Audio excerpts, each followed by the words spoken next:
Right. Hello everyone. Welcome back to the channel. If you can't tell from the casual setup, this is going to be a very casual chatty video. There were just some things I wanted to talk about. And also, I know the quality's terrible. Look, I'm filming this on my laptop because my sister has my camera. She has it, she took it, it's stolen, she stole it, she's stolen it. And every time I see her, she forgets to bring it back and return it. So I was like, I'll just have to film it on here. But it's okay because this isn't like a full-on video or anything. There were some things I just wanted to talk about anyway. Oh, and I have some announcements too. So some things, yeah, that's it. That's why I forgot. That's why I was probably making this video. There were some announcements and then also some things I wanted to talk about. So yeah, I wanted to kind of respond a little bit as well to some comments and some points, but in like not in like a formulated, way. Just like I just share my thoughts and some things that have been playing on my mind that I wanted to talk about, but that I didn't want to do like a scripted full topic on or anything. What else? Oh, and also I did also want to talk about the whole true Geordie thing, because there were some things that both interested and irritated me slightly about that. So I wanted to talk about that as well and just share my thoughts. See, it's not like but I don't have enough of it to like want to make a full topic on any of these things. You know what I mean? So it's a casual chat. So the first thing I wanted to mention actually is that I was on Sitch and Adam's channel. So I'm gonna link that down below. So go check that out if you wanna go see me do a live stream for the first time. No, it was great. We talked about... So Adam's argument that he presented was that Twilight is the true hero's journey for women. And not many of us agreed with him, so it was a good discussion. No, I really enjoyed it. Everyone was so nice, and I think you can probably tell from it that I'm a bit out of my comfort zone with live streaming. You know what it is? It's like a psychological thing. It's like, because I don't know. That always really terrified me, the thought of live streaming. But I got through it, so that's positive. No, I actually really enjoyed it. I really enjoyed it. It was a lot of fun. So thank you to them, and I'll link that down below. So go and check out that conversation if you are interested.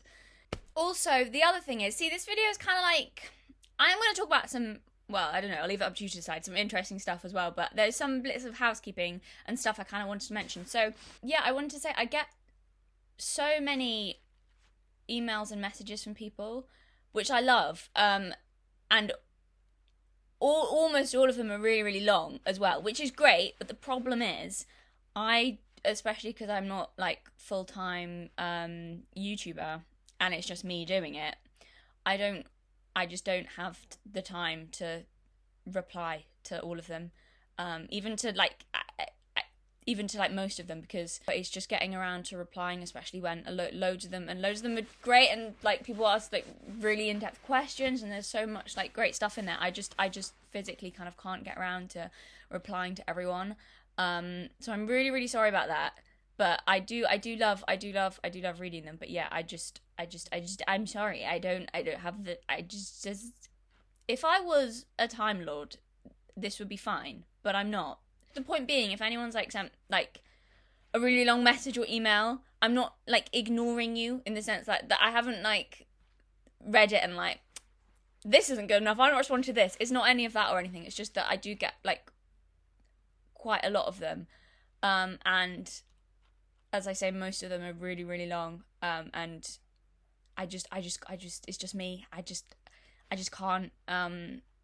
Yeah. So first announcement is that I will be setting up a Patreon. I know. Finally, months ago, I said that I was gonna do it and was thinking about it, and now I'm gonna do it. So here's what's gonna happen. Here's the thing with Patreon. So it should be live now, hopefully. I'll put the link to Patreon down below. So, go check it out. The first video on there, I think you can do this, should be like free, open to anyone. So give the first video a watch. But, so, what I will also be doing, here's the thing with Patreon. I'm planning to, and I explain in that kind of first video really the full thing, so I won't go over all of it again, but So basically, in my Rollo video, I cut out, and I can't remember how long it was. It could have been anywhere. I need to check. It could have been. I haven't edited it yet, but it could be anywhere from like 15 minutes to half an hour or something.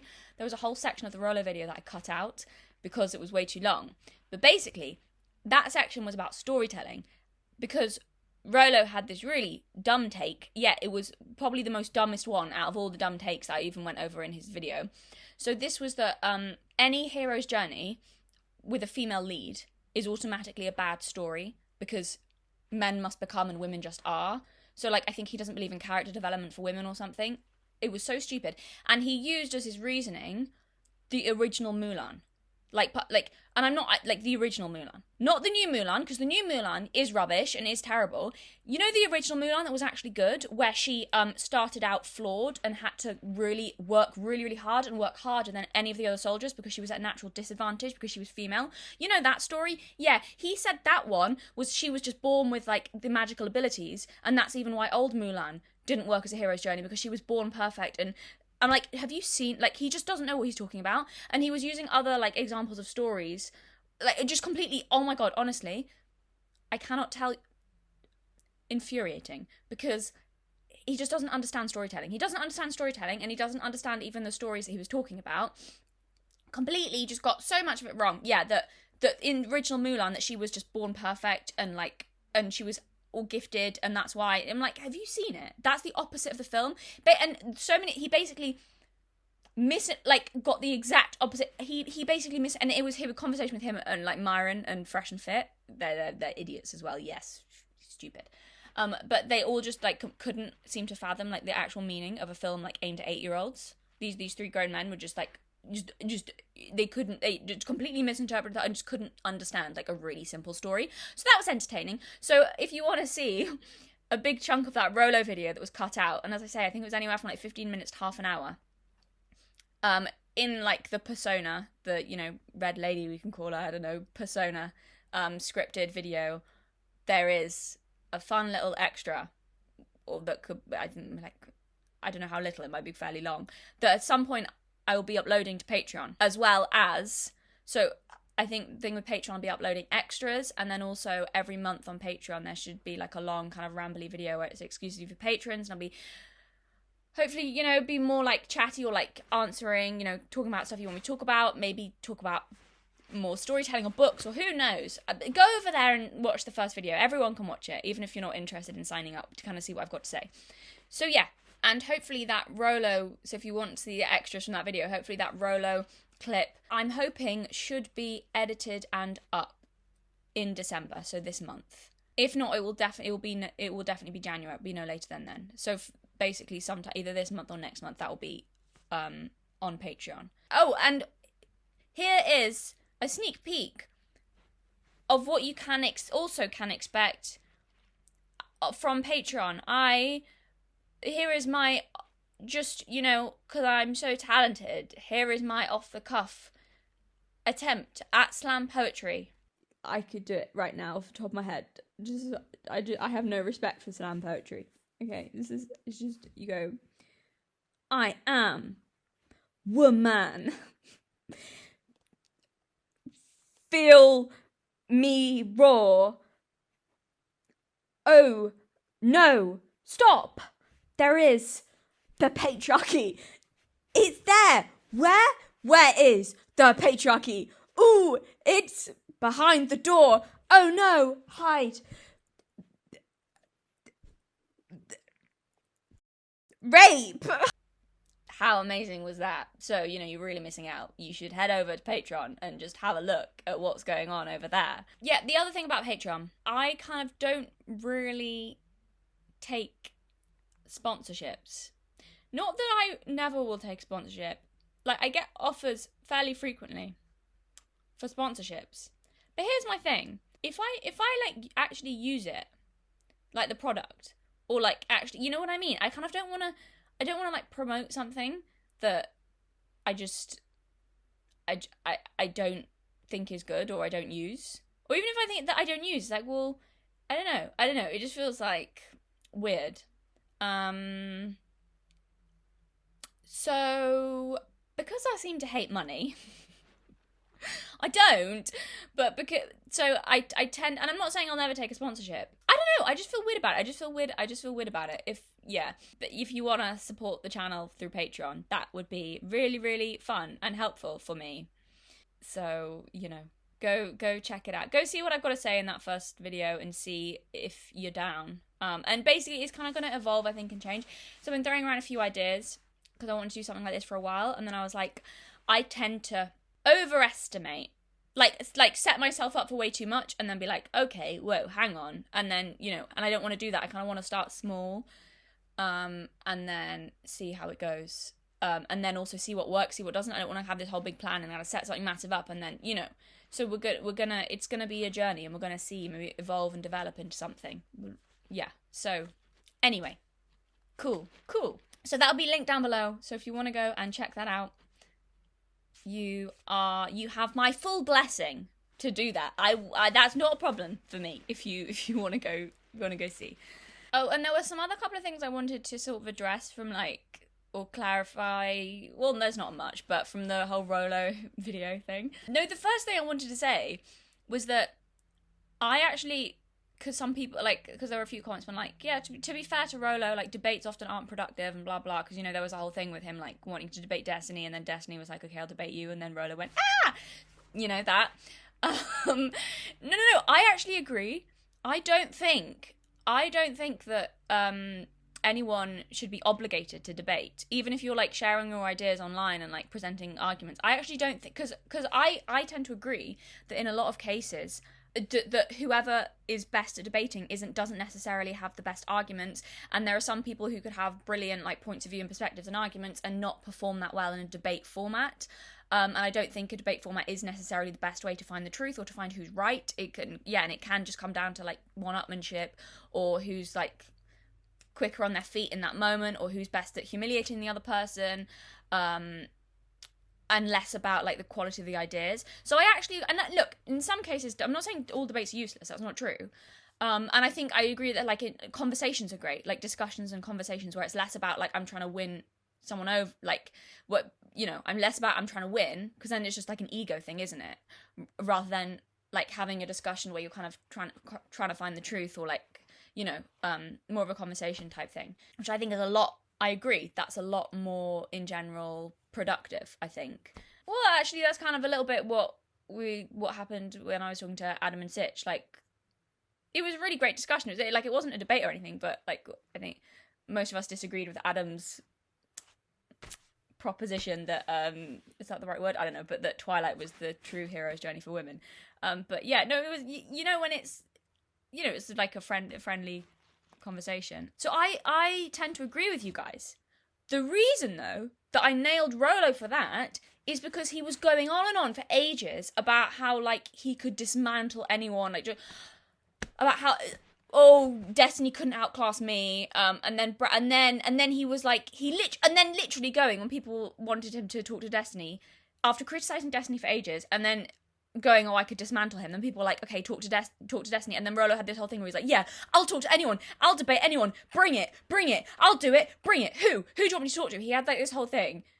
And then Destiny was okay, we'll talk. And then Rollo just, put, came up with the excuse that debates aren't productive. And that's why. Because I agree that people shouldn't be obligated to debate. But from all the behaviour I've seen from Rollo, it just seems the reason he won't do it is because he's copping out and coming up with excuses.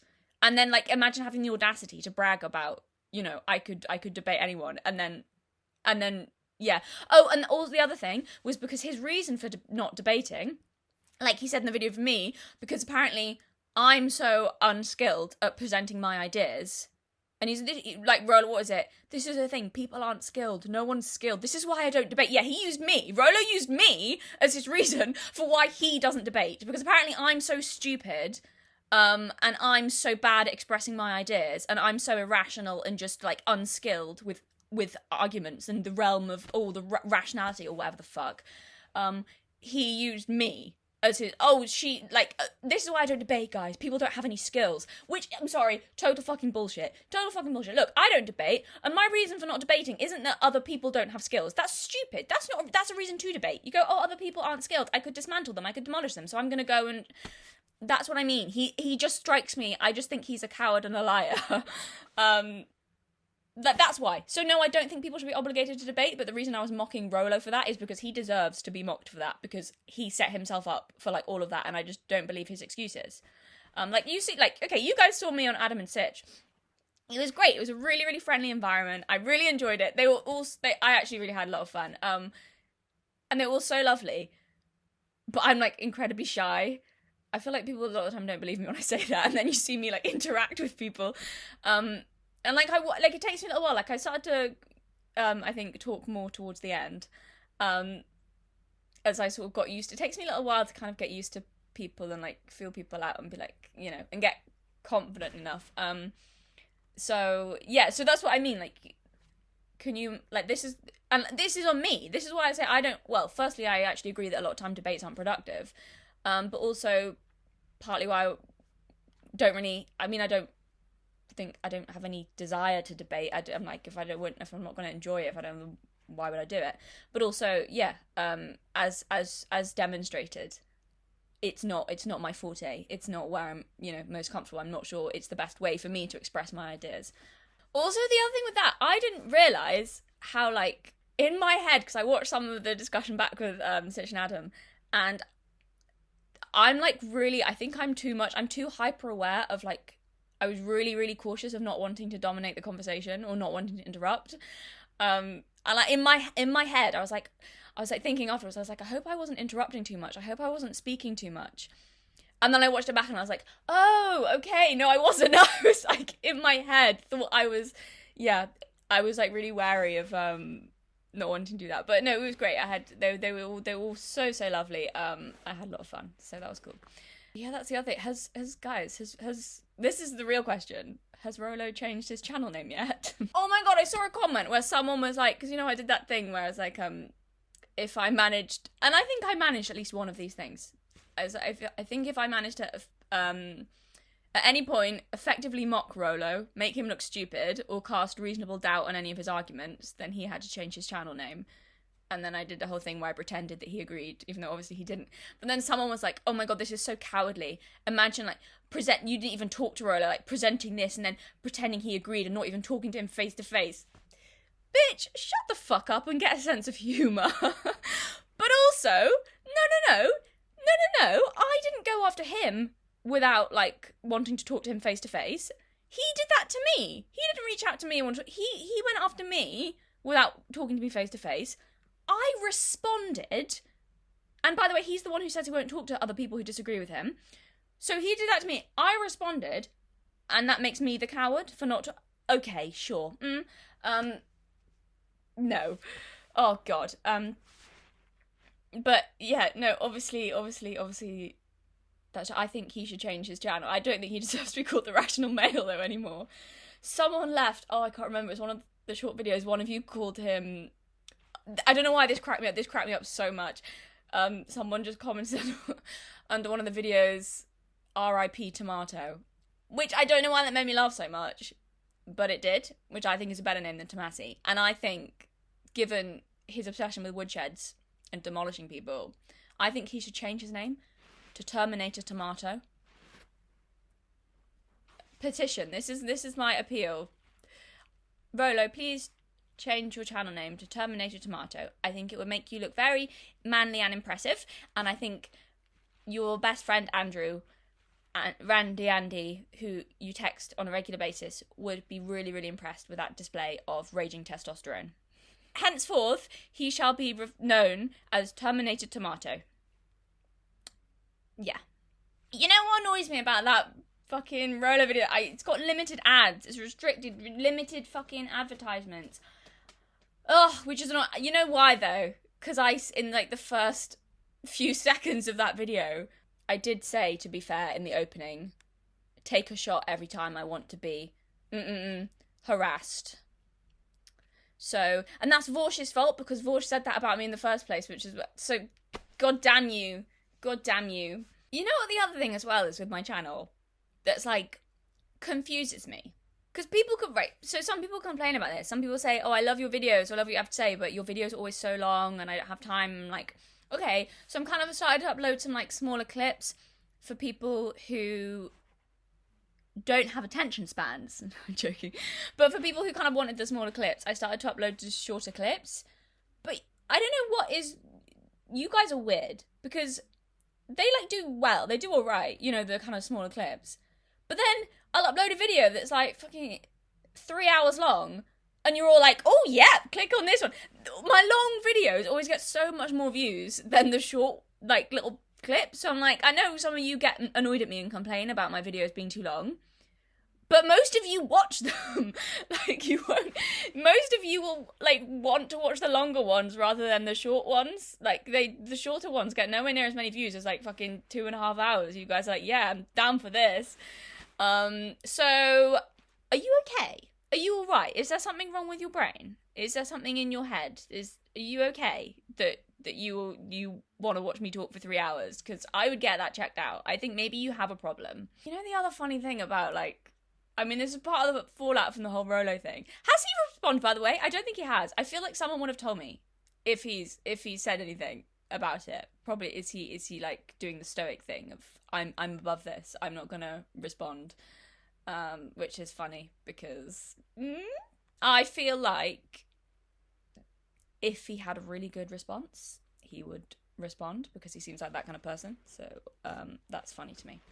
But yeah, part of the whole kind of fallout from that Rollo thing that I kind of noticed, it's funny, like a surprising number of people don't seem to realise that the persona is a persona. I mean, I get it, because it's like, but it's just, I don't know, it's just kind of, it's just kind of fun. I don't know, maybe it's just kind of funny to me that, like, quite a few people, like, what did I see one comment that was like, oh, what was it? It was something like, okay, maybe you have some good points, but you are absolutely the most unbearable person. I can't even imagine what it must be like being around you all the time. Or you're this level of like sarcasm. I can't remember what it was. It was something like no, I get it. I get it. The persona probably incredibly grating and snarky and sarcastic. But people, I'm just like fascinated in my head by like, do they think that I just kind of go through life like, I mean, like, isn't the fact I just to me, am I wrong? It's like obvious that it's a bit like, this is what Vorsh didn't understand. Vorsh, like, this is Vorsh's mistake, and all his fans, it's so funny, so many of them just like think I'm trying to be taken completely seriously. This is the funny thing. I'm like, look, are they like the skirt and the stockings and the fake they are fake, the fake glasses and the kind of, isn't it obvious that it's a bit like the kind, like librarian type, like, isn't, I don't, am I wrong? I thought like the fact that it's like, I don't know, it's also just funny to me because it's pretty much the opposite of how I am on a daily basis around people. I'm just fascinated by how they think I would like interact with like people around me, or like how I don't know, or like how I'd flirt with guys or something. It's so funny to me. Do they think that I'm unironically kind of like that, like that I just kind of wander around making innuendos, sexual innuendos all the time, and like, darling, what do you think of the skirt and stockings? Or like, I don't know, like, I'm just fascinated by like, oh, it's just funny am I wrong? I just thought it was quite an obvious like caricature, but maybe not. It's funny. It's funny. Also, you know what I did the other day, and I don't know why I did this. This was because I got recommended. I don't know why it came up on my recommended Vorsh's video on me. And I've never, back when I responded to him, I never had really looked at the comments of that video. I was like, that was just gonna probably mess with my head and I'm just gonna respond to what he said. I'm not gonna see the comments because that is gonna be awful. And I don't know why I did this, but the other day, because I was recommended it, I was like, wasn't gonna watch it again, but I was like, oh, I'm kind of interested. I'm gonna go read all the comments, which it's an interesting experience to see like hundreds and hundreds of people just like tearing you apart. But it's fascinating because a huge number of them, I mean, you know what's interesting though? Like, it didn't bother me as much as I thought it would. I was kind of like, because I was like, oh, let's see, and I was like, someone that made me laugh. I was like, I'm surprised by how. I thought it would, like, something like that would, like, get to me more than it did. But what is funny, but, like, again, so many of them just thought that I was trying to be taken seriously. I'm just confused by, like, I don't know. I just on my accent. Oh my god, what is the big deal? It's such an issue. It's become like an actual. I don't get it. So many people, like, the accent thing. It's a thing. It's a deal. It's a problem for people. It's there was so many of the discussions in his comment section where people, like, arguing over whether my accent was fake or not. And then some people were being like, the classic things of she's a terrible snob, blah blah, she's unbearable, like her whole, like, snide thing, whatever. She's, like, clearly some, like, I don't know, talking like I'm a fucking duchess or something. But then people arguing, like, it was funny. People going, like, no, I'm English, and I can tell from her accent. Look, when she gets annoyed, you can hear how she pronounces her vowels. There's, like, a northern twang to them. Like, you can hear her real accent come out. Clearly, the posh voice is just faking. It's a persona. What is it? Someone's like, clearly she's like some little commoner that, like, went to a posh school and was rejected by some posh boys or something and now has to, like, fake. I'm like, wow, these, like, wild theories. Oh, I did go to posh school. Wasn't rejected by posh boys though, so thanks for that. And then what is it? And then there was another one which is funny because they're all, like, socialists and they're all, like, workers' rights. But this, to me, just, like, says so fucking much about his kind of audience, because they're, like, so many of the comments were like, oh, one of them was like, no, she's just some plebby little chav, like, trying to sound posh. I'm like, sorry, plebby little chav. Oh, that's interesting. So we're all for like the workers and, the working class, and until I don't know, but no, now I'm a plebby little chav. It's like that. Interesting. That's very interesting, isn't it? God. That just is funny. It's funny. But what's so funny about that is even before he did my video, I've, like, always been very, like, candid about, like, yeah, it was before Vorsh's video, I was talking about that. I've always been very candid about, like, where the fact that code shifting, someone told me that's what it is, that's what I do.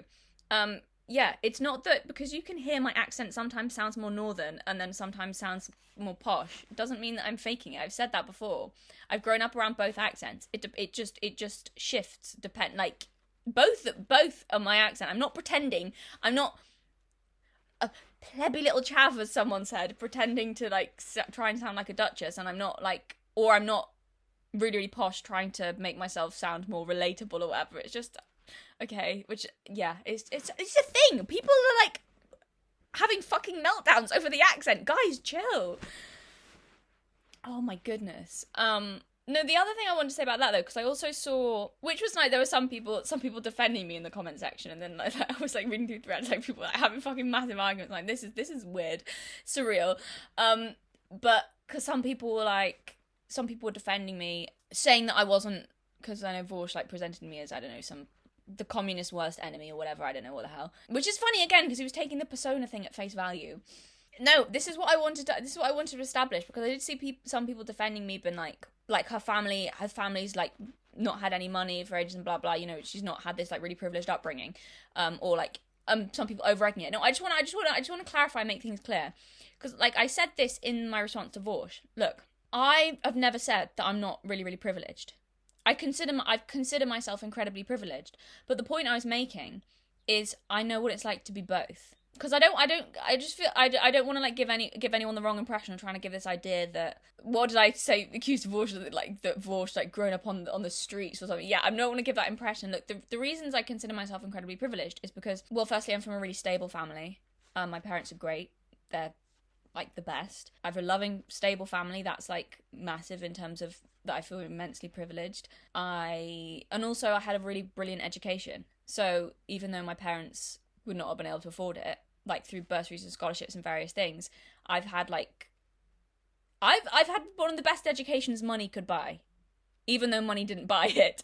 I've had a really, really brilliant education. I've been blessed with that. So it's not that I'm saying that I'm not privileged and like, in that I'm not trying to, I don't want people to present this like false idea, but it's also true that for quite a while in my childhood we were on government benefits and that we couldn't afford food, and that like struggles like making rent and stuff like that. Like I'm just saying I know both. So I'm not saying that I'm not privileged, but I'm also saying I'm not stuck in this, like I know what both are like. But mainly why I consider myself privileged isn't because I've grown up with loads and loads of money or anything. I consider myself privileged because really fantastic, stable, supportive family, fantastic education, and really varied education. I've had like a really insanely varied education, like different education styles, and yeah, which is huge. Like I think that's, you know, yeah, I wanted to clarify that. And also because when I was a kid, and this was up until the age of, when was that, till I was about 6 years old, my parents were really, really wealthy, self-made. My dad's from a kind of a more middle-class family than my mum is. Not wealthy, just like well-educated. They were really like well-educated, you know, kind of family in that sense. But both my parents self-made, really, really, really successful, really wealthy when I was a little kid, up until the age of 6. So I really, really experienced like that up until the age of 6. I can't really remember it. And then that was when lost everything, and then like, yeah, really didn't have for quite a few years. Then it was, you know, for quite a bit of my childhood of not having any of that. So yeah, it's kind of been both. But the reason I went after divorce for that was because I just wanted to clarify that this idea he had of me, of some like, I don't know, that I'd grown up in a fucking castle and I didn't know what hardship was or whatever. I wanted to dispel that, because that's not true.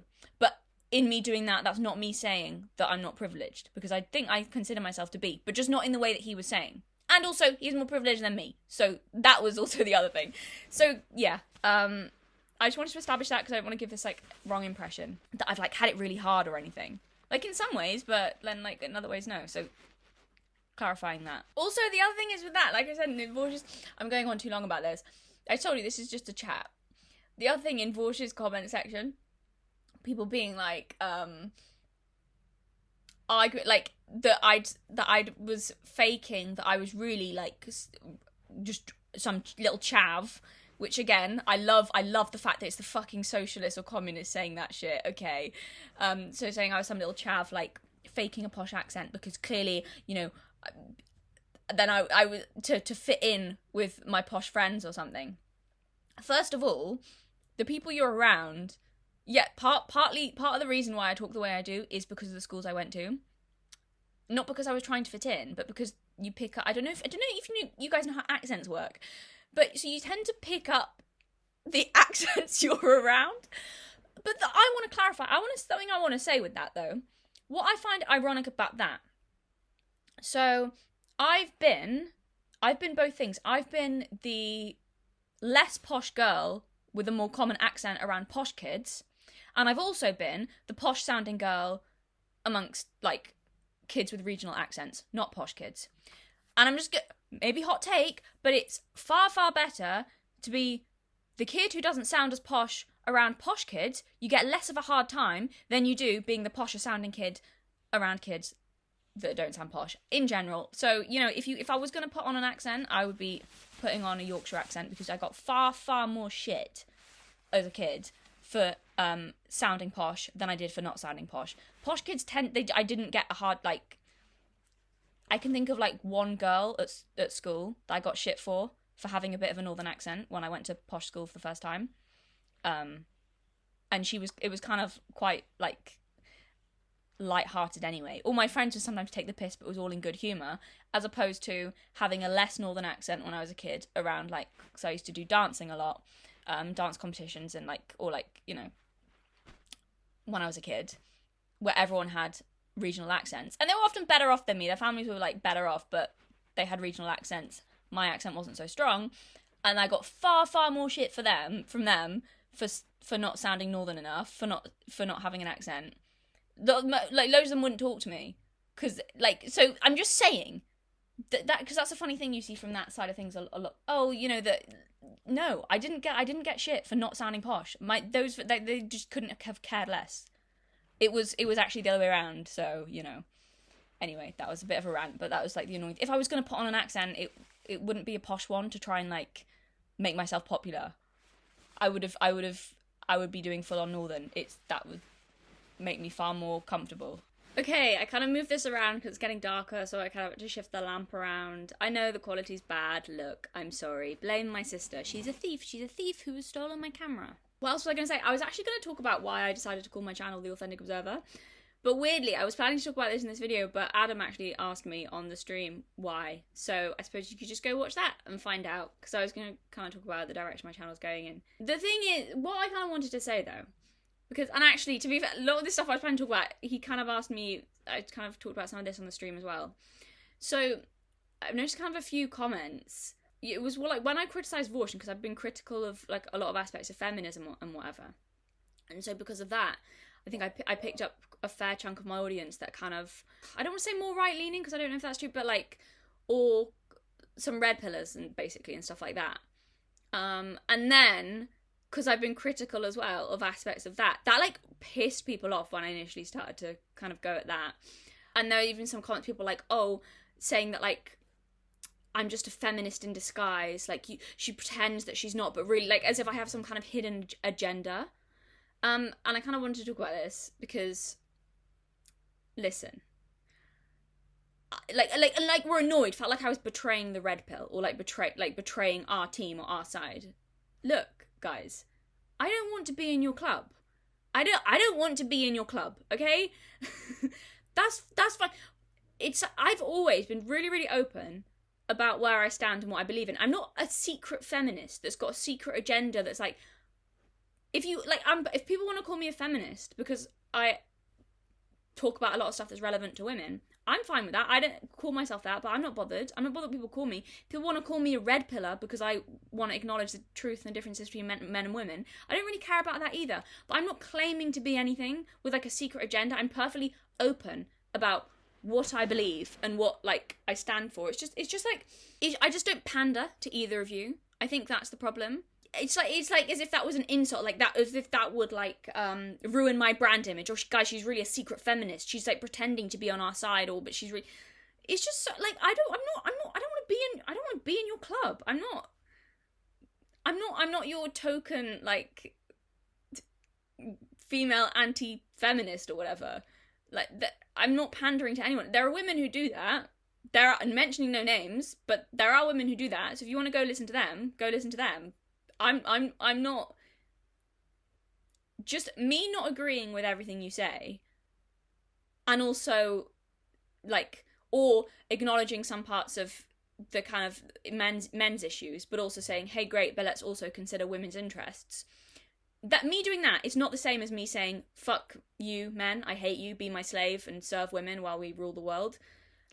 Like, it's amazing to me how some people just can't seem to understand nuance or like think. It's astonishing how childish some people are and how polarized they are in their thinking. Yeah, and it's just like me saying to the feminists, hey, great, but can we also consider men's interests? Isn't the same as me saying, oh, I would like nothing more than to be an incubator and I'm ready to be sexually harassed now.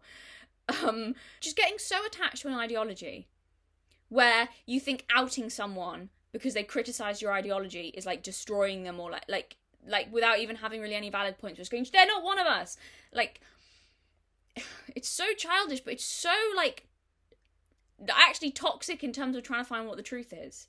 Getting attached to an idea, and I'm not saying that you can't like have really strong convictions and even be, you know, really strong and like I'm really conservative, that's all fine.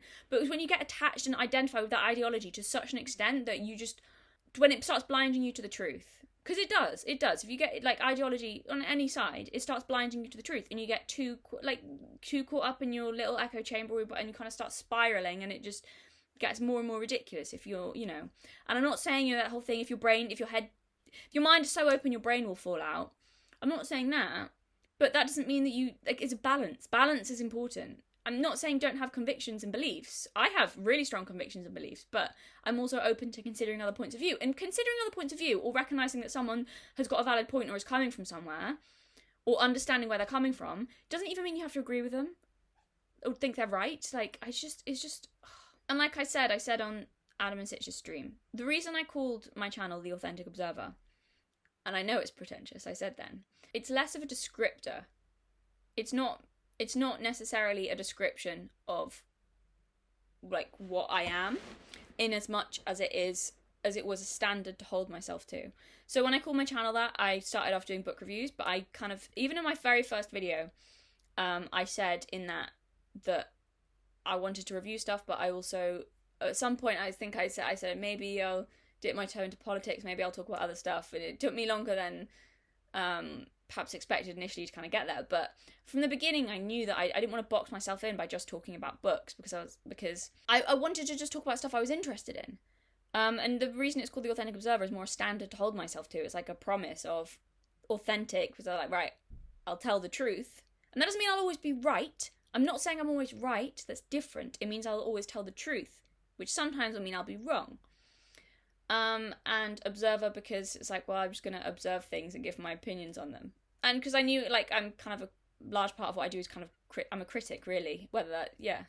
Which, again, I stand by the importance of critics and how important criticism is in finding the truth, in strengthening your ideas, to have an opposition against it, just to make sure that you're not going off into criticisms, like, essential and valuable in like all forms of art and culture. It's like, it's important. But what that means, because of that, look, I'm not picking a team, I've not picked a team, and I'm not going to.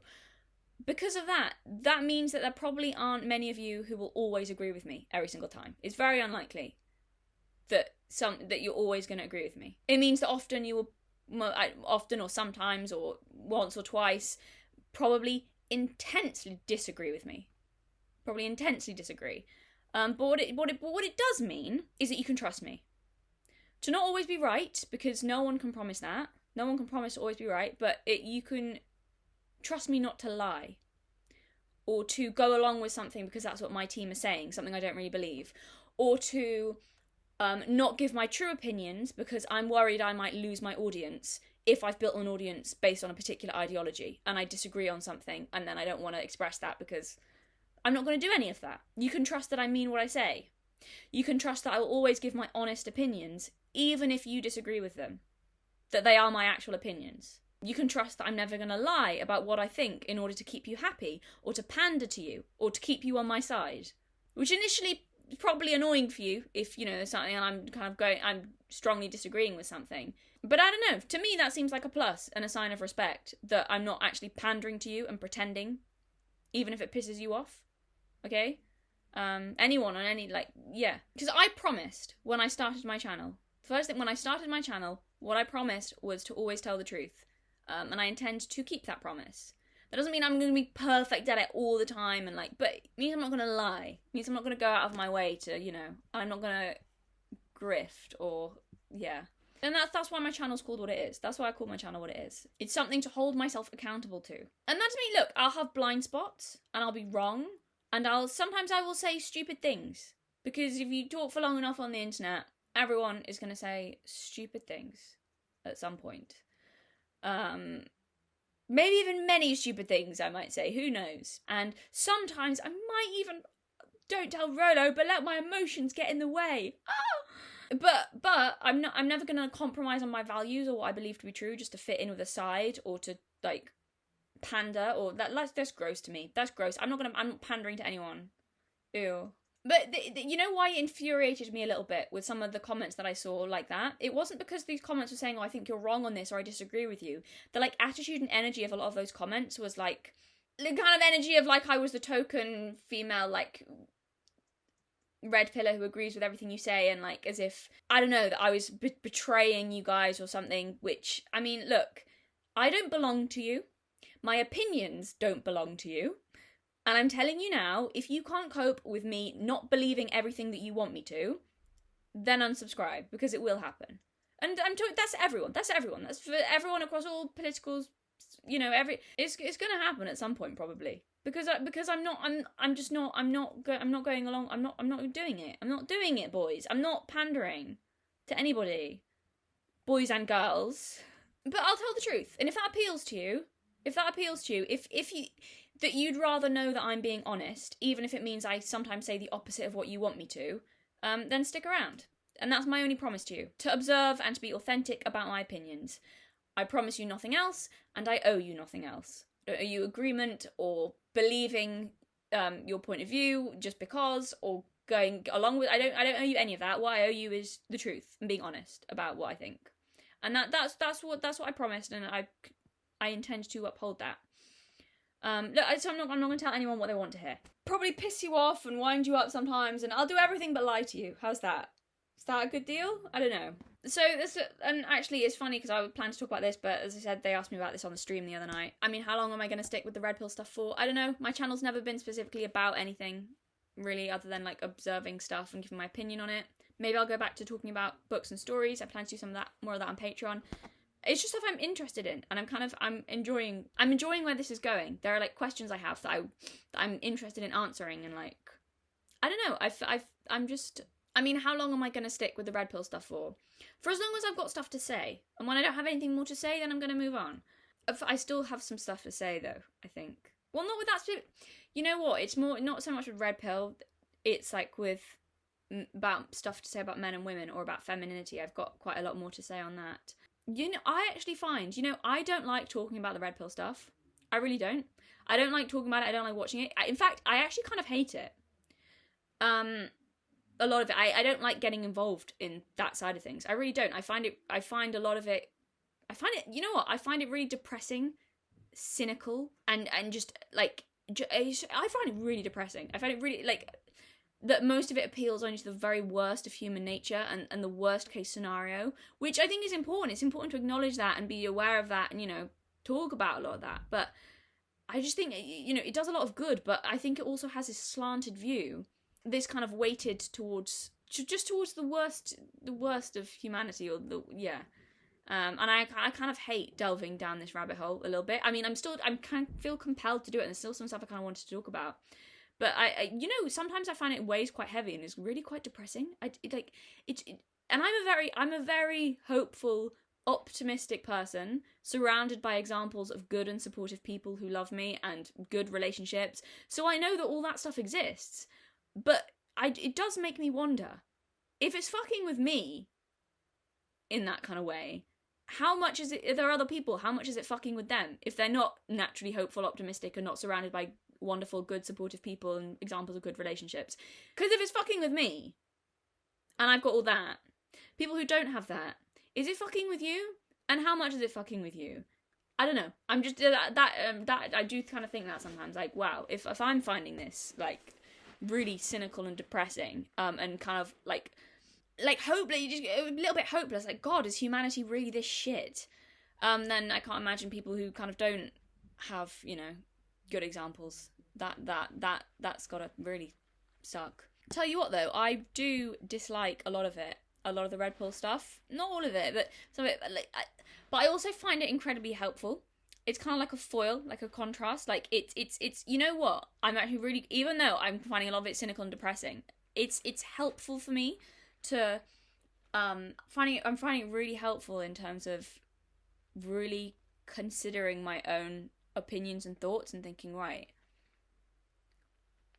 it's helping me either reconsider certain things, or certain things which I believe to be true and know to be true, I'm being strengthened in them because I'm really like poking at them, assessing them, going, no, I'm certain in this, I'm strong in this, this is like, it's like a, it's kind of given me an adversarial and sometimes complementary worldview to play off, and to see what in it might be true, and to see what in it I think holds no weight. And I'm not saying all of it's adversarial. Like, I think, like I say, I've said there's a lot of truth in there as well. But it's helping me understand my own beliefs better, and why I believe what I believe, and like, well, I've always believed this. Is this true? Let's see. And going, yeah, actually, this is strong enough to stand up to scrutiny, or this one isn't, But I get shit from both sides. Like, I get, so it's either oh, you hate men and you pander to women. That's from some of the boys on that side of things, or I get, oh, you hate women and you pander to men. I'm not pandering to anyone, and all of you just seem so oversensitive that apparently nobody can deal with it, and any disagreement seems like hatred. If the extremist, I feel like if the extremists on both sides think I'm the Antichrist, then maybe I'm kind of being fair. For Vorsh fans, some of those comments, some of them called me a fucking fascist. Apparently I'm like some kind of, I don't even know. Like, I want some oppressive state for women and also fascism. But then from the other side of things, I'm like some insane leftist feminist who wants men to be enslaved to the whims of women. And I'm like, well, which is it? Can we come to a consensus? Because you both seem ridiculous. Here's the other thing I actually wanted to say and talk about is, and this is a big criticism I have of Red Pill, and I think you guys should take this on board. I really do. I think a lot of how the Red Pill is going about its message is really, really bad. Really, really bad. I think you're doing a really bad job of it. I think it might be cathartic for a lot of you guys. I'm not denying that. That's fun. But from a lot of these, for some of the Red Pill content creators, I don't really see the purpose in a lot of what they're doing, except that it's cathartic and it's offering an outlet for a lot of guys to kind of get out all their frustrations with the dating world or with women, which is fine. That's fine. But I don't see how, is that going to be helpful going forwards? So, and I'm, who I think is quite bad for this. And this was something Rollo had said, because he'd said about my Andrew Tate thing, he was like, oh, is it the message, Andrew's message you don't like, or is it just the delivery? Which, first of all, there were issues with his message I had, which Rollo didn't watch, so yes. But also, let's not discount the delivery. If you really want to improve things for men, let's not discount the delivery, guys. So, two things that spring to mind immediately and I'm going to call out. Fresh and Fit, that's one podcast, and then Just Pearly Things is another podcast. So they are both Red Pill-centered podcasts. Both have some truth in it. Occasionally, both have interesting discussions, both podcasts. But what is massive, a massive part of both of these podcasts is shitting on women, which is fine, and that's fun, and maybe it's even deserved. Maybe we can even say that they deserve it. But I'm just interested by how successful you think berating and shitting on women and kind of calling them 304s or hoes or whatever, and blaming most of the problems with the modern dating market on them. How successful do we think that's going to be at changing the behaviour of women if that's the outcome that you want? Here's another question, men. How successful was it with you when the feminists did that? When the feminists gave that a go and tried doing that with you? Was it good? Did it convince you? Yeah? Did it make you self-reflect and go, oh, maybe they've got a point with this, and maybe there are some male behaviours that I could change, or maybe there are some concerns with women? Or did the constant berating and shitting on men make you go, hey women, fuck you, and then create a whole other movement that's a reaction against it? Do we think that did that happen? And do we think that maybe doing the same thing to women is going to make women go, oh, these podcasts really have a point. Yeah, no, I am a stupid whore. Yeah, no, they're totally fucking right. Yeah, no, what have I been doing with my life? Yeah, this is really making me want to change. No, this is speaking to me. I love this podcast. I love it. Do we think that it will do that, or do we think that it's gonna have the exact opposite effect? Because I know what I think. If you want to achieve anything more than just venting your frustrations, the delivery actually is kind of important. And I think how it comes across to women, a lot of the extreme stuff that seeps through if they're not aware of the more sensible red pill side of things, when they hear stuff like that women should lose the vote and be submissive and that stuff, I think to most women it sounds like a threat, and probably puts them in the same defensive place that a lot of men are when they hear some of the feminist rhetoric. And you can have a tantrum about that if you like. You can get annoyed and say, well, why should we? Why should we change our delivery? Why should we coddle women's feelings? And, you might even have a point, and that's fine. Yeah, you know what? You don't have to. You don't have to coddle women's feelings. You don't have to. You can be as harsh and go as you want. I'm just telling you, I don't think it's gonna have any kind of useful effect apart from making you feel better because you get to vent, which is fine if that's what you want to do. But I just fail to see how these podcasts are actually going to make any proper change, except pissing women off. I mean, if you want, it depends. If you want to, reach men and give men the truth, that's useful. They probably are useful for that. But I think again they slant it towards a lot of the time the worst case scenario and give a kind of warped view of things. So partly helpful, but not really completely. And also in terms of, why should we coddle women's feelings and we should just tell them like Rollo's thing, we should just tell them the cold hard truth anyway and they should fucking deal with it. Yeah, and pretend that some of you don't have the exact same emotional reaction of anger to a lot of the feminist narrative and how much men suck. And like pretend that it's just the women that are getting upset when they hear themselves shit on, and like men don't do the same thing. We can do that if you want, we can pretend. And that's annoying, and I just, you know what, it like, what's the point? What's the point in that? Because isn't it like, with Fresh and Fit and Just Pearly Things, and I'm not saying they don't have some truth there, because they do, and they have some good points and say some good things, but I actually think overall, like, well, firstly, I find them both incredibly repetitive. I don't see a lot of new information being added. It just seems to me a little bit pointless. We're just going to invite women on and then repeat the same talking points and say the same things at them again and again and again. And it seems like the same conversation just with different women. I mean, what's the point? But also we're just going to shit on them. I mean, maybe I'm wrong. Maybe this is going to be what changes the world and heals the gender war and changes everything, and women are going to go back to being happy, submissive housewives through. I really don't think that's going to happen.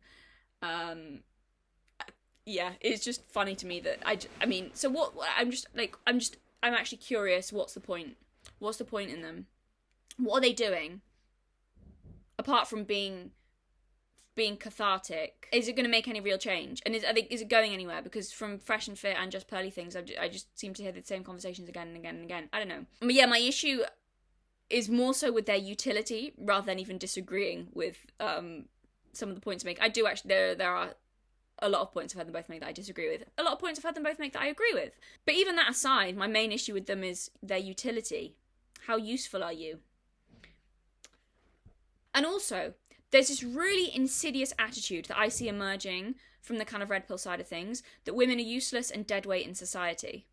And I'm going to talk about this more in my next video. Or maybe I'll talk about it a bit now. I'm annoyed about this. I'm not having that. You know what? It's just as damaging as telling men that they're useless, superfluous, and deadweight. Because that's what some of the more extreme feminists did. Men, you're useless, you're worthless, you're deadweight. And it will create just as many angry women as it does men. And this time it won't just be angry feminists, it'll probably be most women that get pissed off with that. I was going to talk about this in my next video, but I'm going to talk about it now because I find it, you know, the stereotype of like the middle class feminist who's doing a fucking degree in like interpretive dance or something and sort of floating around, and then going, I don't need man, no, yeah, I just, I'm a really strong independent woman and men are useless and I'm whatever. Meanwhile, men are, all the bin men, they're running the infrastructure, like, that kind of stereotype. Yeah. That are making her privileged lifestyle possible. Cool, awesome, great.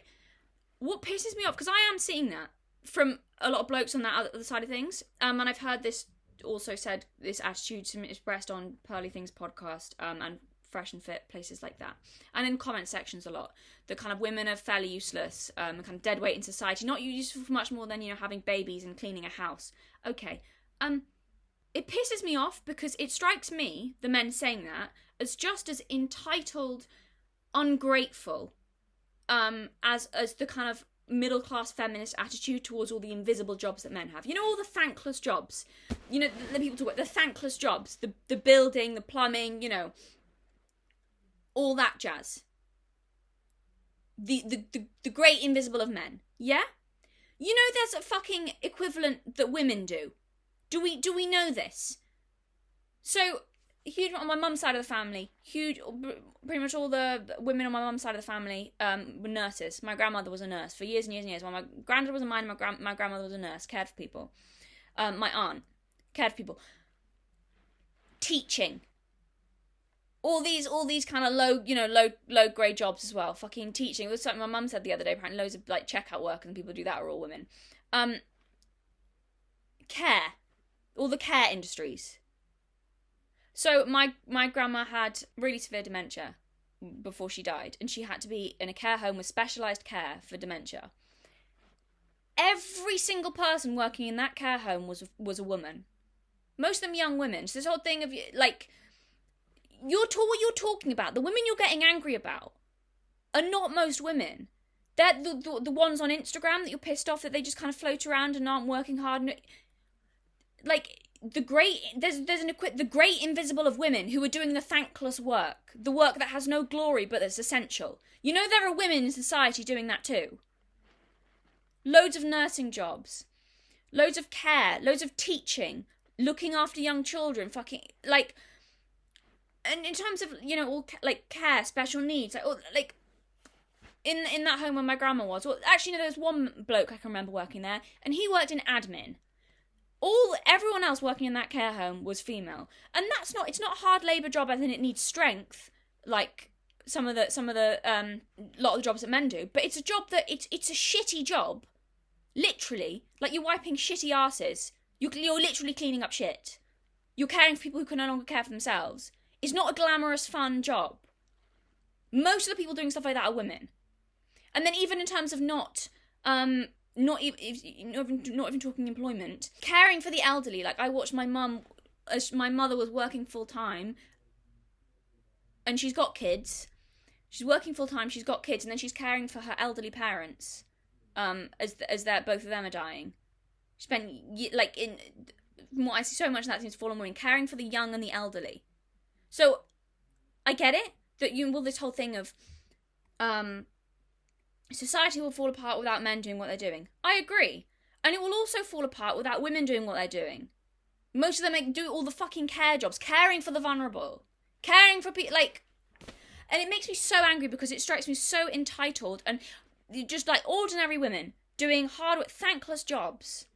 And I know single mothers get a lot of shit. They get shit on a lot and get a hard time from the kind of red pill side of things. Irresponsible, blah, whatever.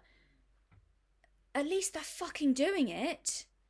I'm thinking of a couple of my aunts, watching them, like, single mothers with trying to juggle full-time employment and raising kids and not getting child support and not, like, and weren't irresponsible and got married in both cases, and he left, and, you know, was like, it's just, I just find it so objectionable and insulting.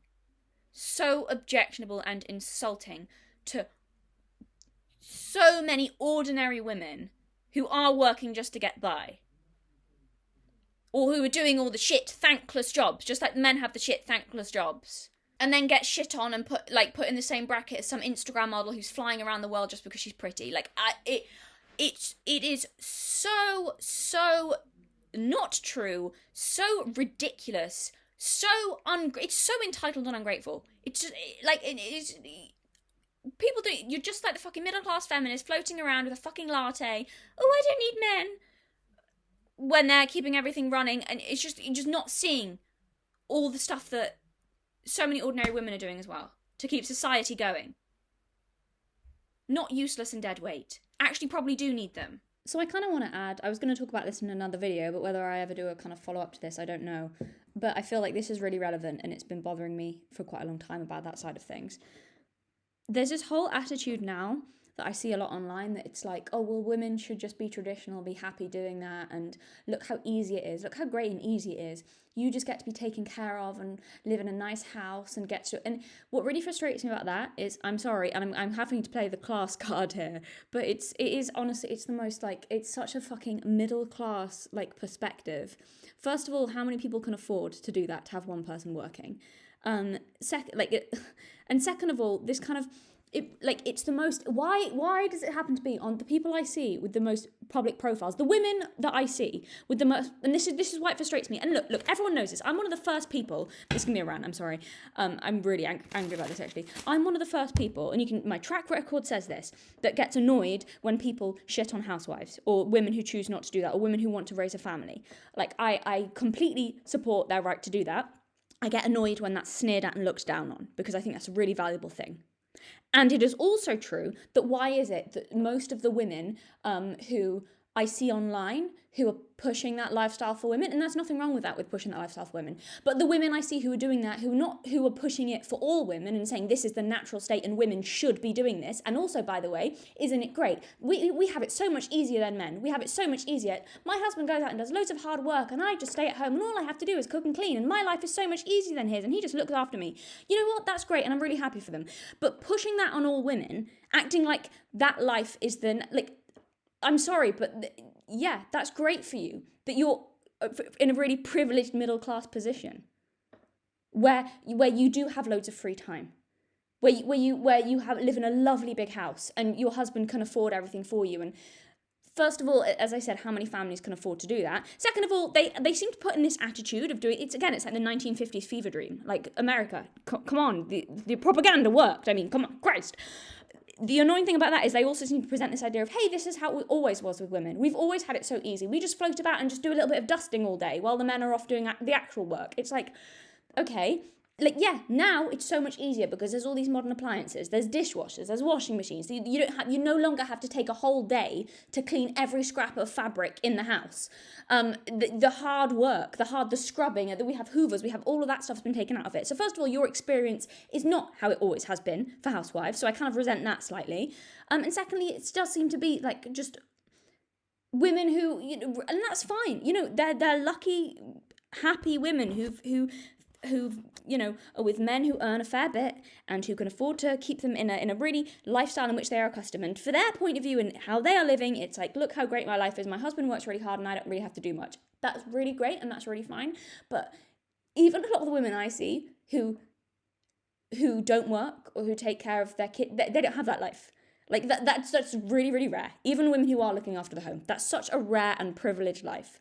And that's fine. That's completely fine. That's if you have that life, there's nothing wrong with that. But it's when you're presenting that as, and this is the experience of all women, and isn't it so much greater and so much less hard work than to be a man? And it's like, no, that's just you. That's just you, honey. That's you. Okay? And that's fine. But can we not push that on all women and say all women have it this easy? No. You're just incredibly privileged and completely blinded by how by how good you have it. And it's just complete warping of the reality for most women. It's not like that. It's hard work. And in presenting that idea, that's fine, but that's not most women in society. And I again resent that and it's just creating more resentment in men, because why would it not? Or we have to do all this hard work and women they just wear pretty dresses and do a bit of dusting. It's like, I don't know what planet you're fucking living on, but that's not the case for most people in the world.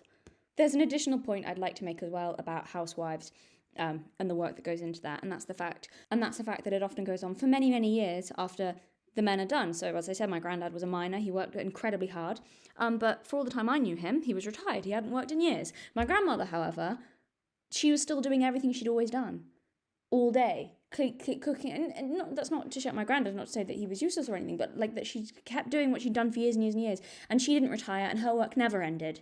I mean, there's just pros and cons to both, is what I'm saying, and it's unfair to say that women just have it easy and don't have to do it. It just really frustrates me. Like I said, she was a traditional woman, but it's like her work continued, and while my granddad worked really bloody hard, there was also set times when he did it in shifts. She was just doing it. Hers didn't really stop. She did it all day, and then for years and years after he was retired. So that's pros and cons to both. Oh, there was another great comment, and I can't remember this commenter's name. I recognise your profile picture, and if I saw the name, I'd remember. This guy comments quite frequently. Left a great comment on one of the videos, something about how a lot of the attitude of the red pill, what was it? I can't remember how I phrased it really well. Like, a lot of aspects of the red pill treat women like kind of monkey brain slaves to their emotions and instincts, whereas men are rational and sensible and can overcome this. Which, yeah, I do actually see a lot of. But then also there's this other weird contradiction where they seem to believe that, but then it's also like, oh, but men can behave like this because instinct. Okay. And this is kind of slightly irrelevant, but I do want to briefly say this. So someone was like, because I gave Justin Waller a bit of a hard time in my last video, which I think was very deserved. Some of the things I've heard him say. No, one of the most, you know what? And this is actually true. This is the problem I have with some aspects of the red pill, And some of you get annoyed with me when I point this out and say, look, it's not fair of you to say this and point this out and not all the red pills. Like, look, I'm not saying it is all like that. I think a lot of it is valuable. But I'm allowed to point out the bad things in it, okay? They do exist, and we're allowed to draw attention to them. And if you ignore them, that's not... You're just gonna... You need to... either acknowledge it or distance yourself from it, or, like, you need to, like, call it out. I just don't get this thing of we're not gonna call out the shit on our own side. No, you should be doing that. If you, like... Anyway. There's an aspect of that kind of side of things which teeters dangerously close to abusive dynamics. And that's not just me being over dramatic, some crazy feminist saying that, you know. No, genuinely, there's threads of it, the stream of it, as things I've heard people say, that a lot of it treads dangerously close to psychological manipulation or abuse. And having seen few family members go through that, I really have no patience or time for it. I really have no patience or time for it. And it's just, I think it's just so selfish and damaging.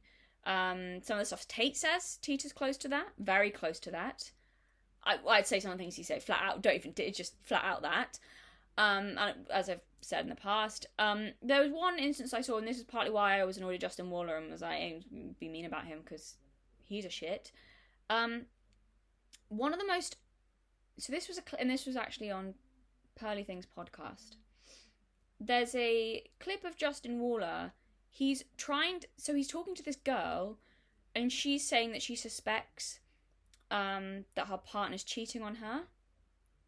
And I felt for her. She seems. I've seen bits from her before. I think I disagree with her on a huge amount of stuff, but she seems like a sweet girl, sweet young woman.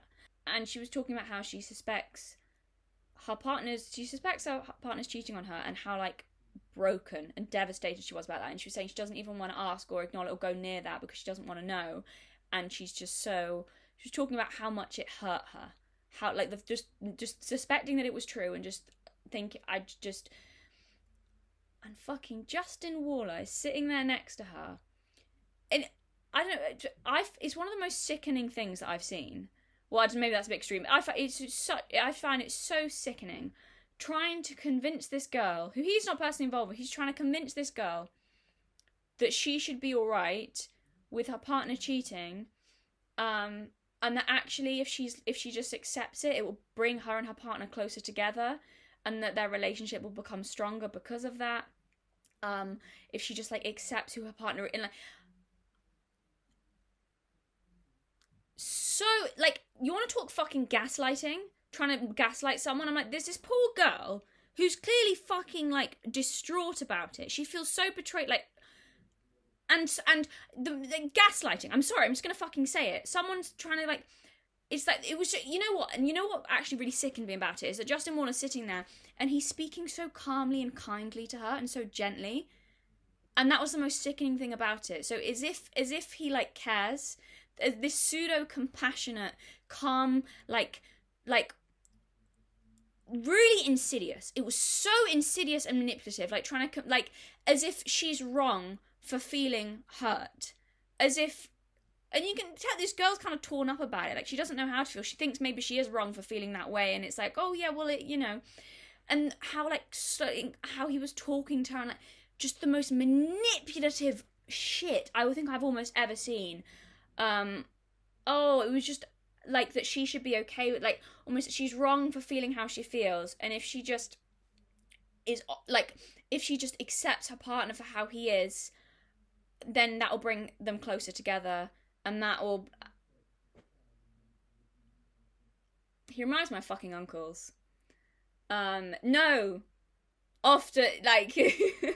I've seen relationships like that, how they go. It's... I mean, try it if you want, guys. See how long you're happy for. See if that leads to long-lasting, lifelong happiness. See how that goes for you. It was disgusting. It was disgusting. But like...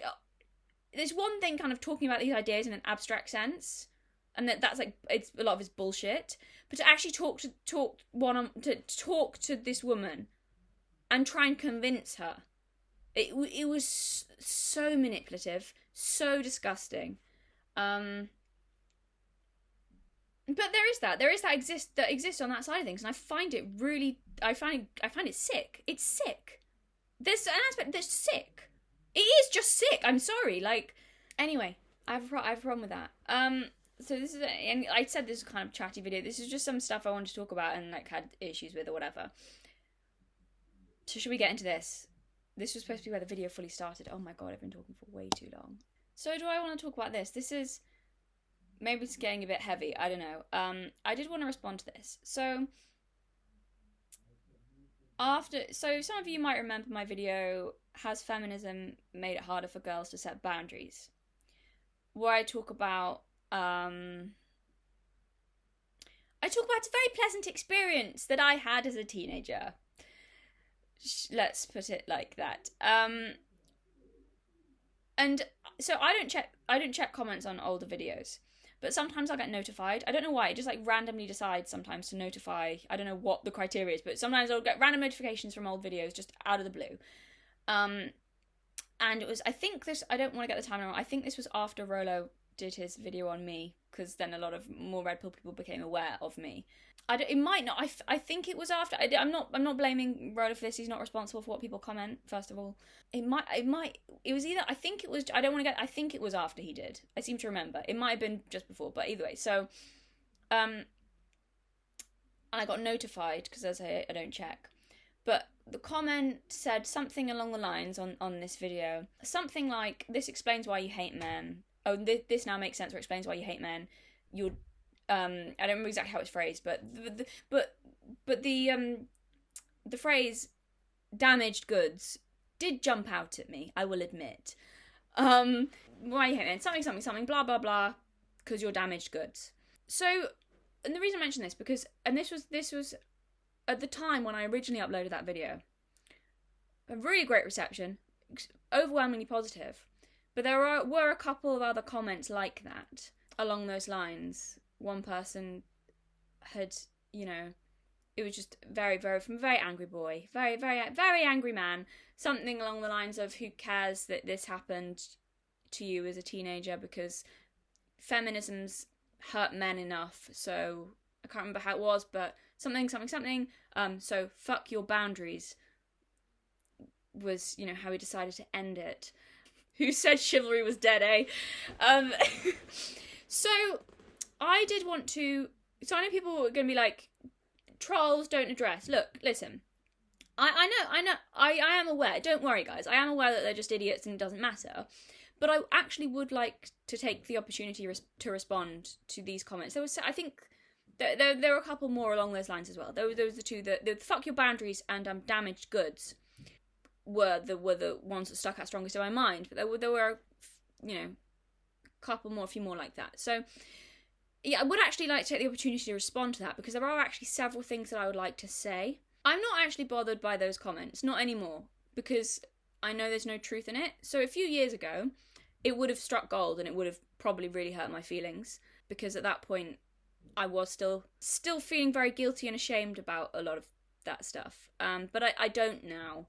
And I want to clarify as well, what the comment, what they're referring to when they're saying that about it, that wasn't like after I'd told this story about how I used to sleep around and all, like that's not what the video was about. I was talking about one fairly traumatic experience that happened when I was 16 years old. So I was sick. I feel like I was 16 years old, and I'm not going to go over it all again. You can go watch that video. I don't use the word assault to describe it because it doesn't. I just don't. It doesn't. I'll explain it all in that video. Go watch that video. However, there was a level of physical force involved. Don't ask me how. Just go watch. I explain. Just yeah. Anyway, so it's not like it's like the fuck your boundaries and damaged goods, because I'm not. It wasn't like an anecdote of how I was sleeping around or anything. I just feel like that's important to mention exactly. Yeah, what those comments were responding to, and why I seem to deserve the description of damaged goods, not after an anecdote of how I was a wild party girl, but after an anecdote of how something traumatic happened when I was 16 years old. I think that is an important point. So do I feel damaged? No, I don't. Not anymore. I did for a while. I did for quite a while, actually. But do I now? No. So, hence why, if it had been a while ago, and you'd said that, it probably would have hurt my feelings because I did think I was damaged. But now, it doesn't, because I don't believe that about myself. But because all I kind of see from that is someone insanely bitter, because why else would you find some kind of cathartic satisfaction in that happening to a teenage girl? Seems a little bit odd. And so there are an interesting number of comments along those lines. But I think the aim to be to try and make me upset or ashamed that I'd spoken about it, which I'm not. I'm actually not ashamed about the fact that I've talked about it or made a video about it. I'm glad, though, that I didn't jump the gun and talk about it until I kind of processed it properly. Which, as I said, that was the first time I'd ever really spoken about it in that video, which was interesting. It was 0 to 100. It was. My mum was quite upset. She had no idea. She thought, like I said, I don't know, she was upset. She thought she should have known because she's my mum. But I was like, look, I didn't talk about it at all, really. But the thing is, I'm glad, though. I knew I needed to work through it myself. Maybe I didn't know that. But I did. I'm glad I did. For me, that was right. But then I'm quite self-contained and introspective. I don't know how I deal with things. I wouldn't advise that to everyone. Can I just say? I really wouldn't. Like, I think it completely depends. Like, so one of my sisters is, I wouldn't advise her to deal with anything like that herself, just because her brain works in a totally different way from mine. Like, she's really, really smart, but it's weird. She kind of can't think abstractly. She thinks really literally, and often to like work things out, she needs to like verbalize it or talk it through, or like I don't know. Her brain just works kind of totally different. So I just say that because I'm like, look, just because I'm glad I did that and I waited a very, very long time and processed things just myself, and I'm happy and that was right for me. I'm not saying like that might be the worst thing in the world for someone else. So I just wanted to say that in case, you know, someone else is wondering how to eat. Yeah. I mean, the thing is, and I think you can tell in the video I made, there's still some like, well, first time I'm talking about it, it's just some like bit of weirdness or whatever about it. But, so I actually had a bit of an epiphany a few days ago about, it was, maybe I'll talk about this in my next video, I don't know. It's kind of about, femininity. Oh, I was going to say, over on Patreon, I talk a little bit about some of my thoughts that I had on like there's the whole kind of narrative thing going on. It is femininity submission. People do keep asking me and keeps coming up. So I talk about that a little bit on Patreon. But I'm just kind of just thinking things through. And I had kind of related to this, kind of related to some other things. But maybe I'll talk about this in another video. But yeah, there was some like... Basically, I have an answer to that now. I have a full answer, which isn't on Patreon thing. I might talk about this at some point. I'm going to sit with it a while and kind of see. But yeah, and there was some other like epiphany. And this was just a few days ago. I didn't even really fully realise that I still had like... I don't know, I think it was still a bit of a sore spot. There was still, in terms of this thing, there was still some guilt there. There was still some weirdness. There was still almost like, yeah. And then a few days ago, I had this like epiphany about a few stuff, and it's like, it's gone. It's just got like, it's kind of like a tooth. You know when you're a kid and you had a wobbly tooth, and you just reach out and it would just be there and kind of like a bit sore and wobbly.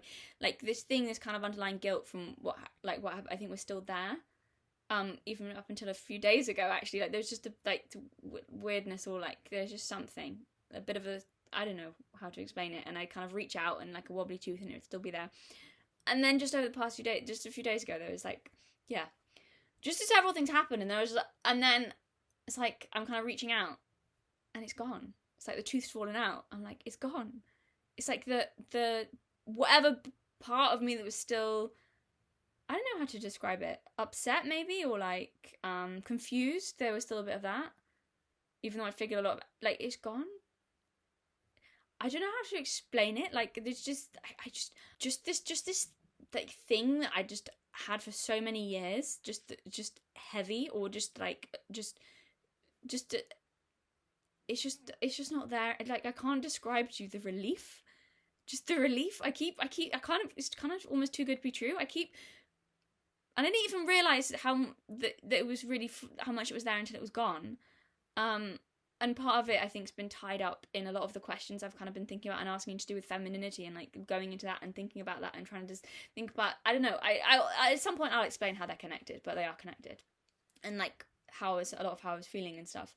But I just come to an answer, and it's just, for me anyway, and I can't describe like how delighted I am. It's just, you know, you read, and it's just the relief. It's like, and also partly just this weird like guilt, or this weird, there was something that I've like probably been carrying, I think, since puberty as well. It's just like, I just can't, it's just like, it's just not there. Maybe I'll explain at some point, but it's just like, oh my God,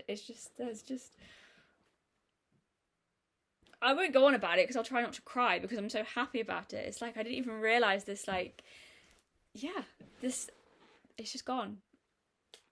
But I need to sit with it for a while and kind of see and just, but I think maybe in my next video it kind of all relates and ties in, and just some like answers and stuff and conclusions I've come to and stuff. I'm like, I just feel free.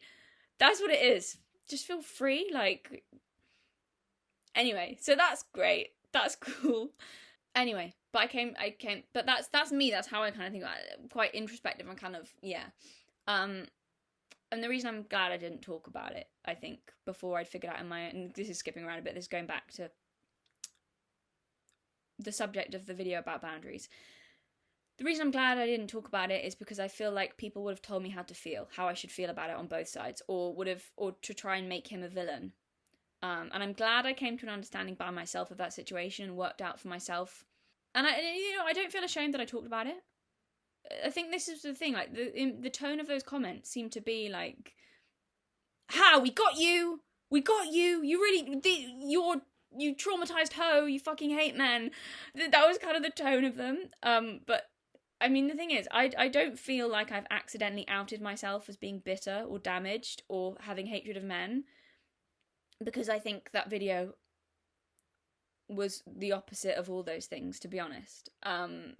I think that's clear for most people who watched it, and I think, and I'm not ashamed that I talked about it, and you're not going to make me ashamed that I talked about it, or that I've revealed some, like, great disgrace, because it served a purpose, and I think was a really important video for a lot of people, from what I heard from them, okay? So, you haven't upset me or made me wish I hadn't said it.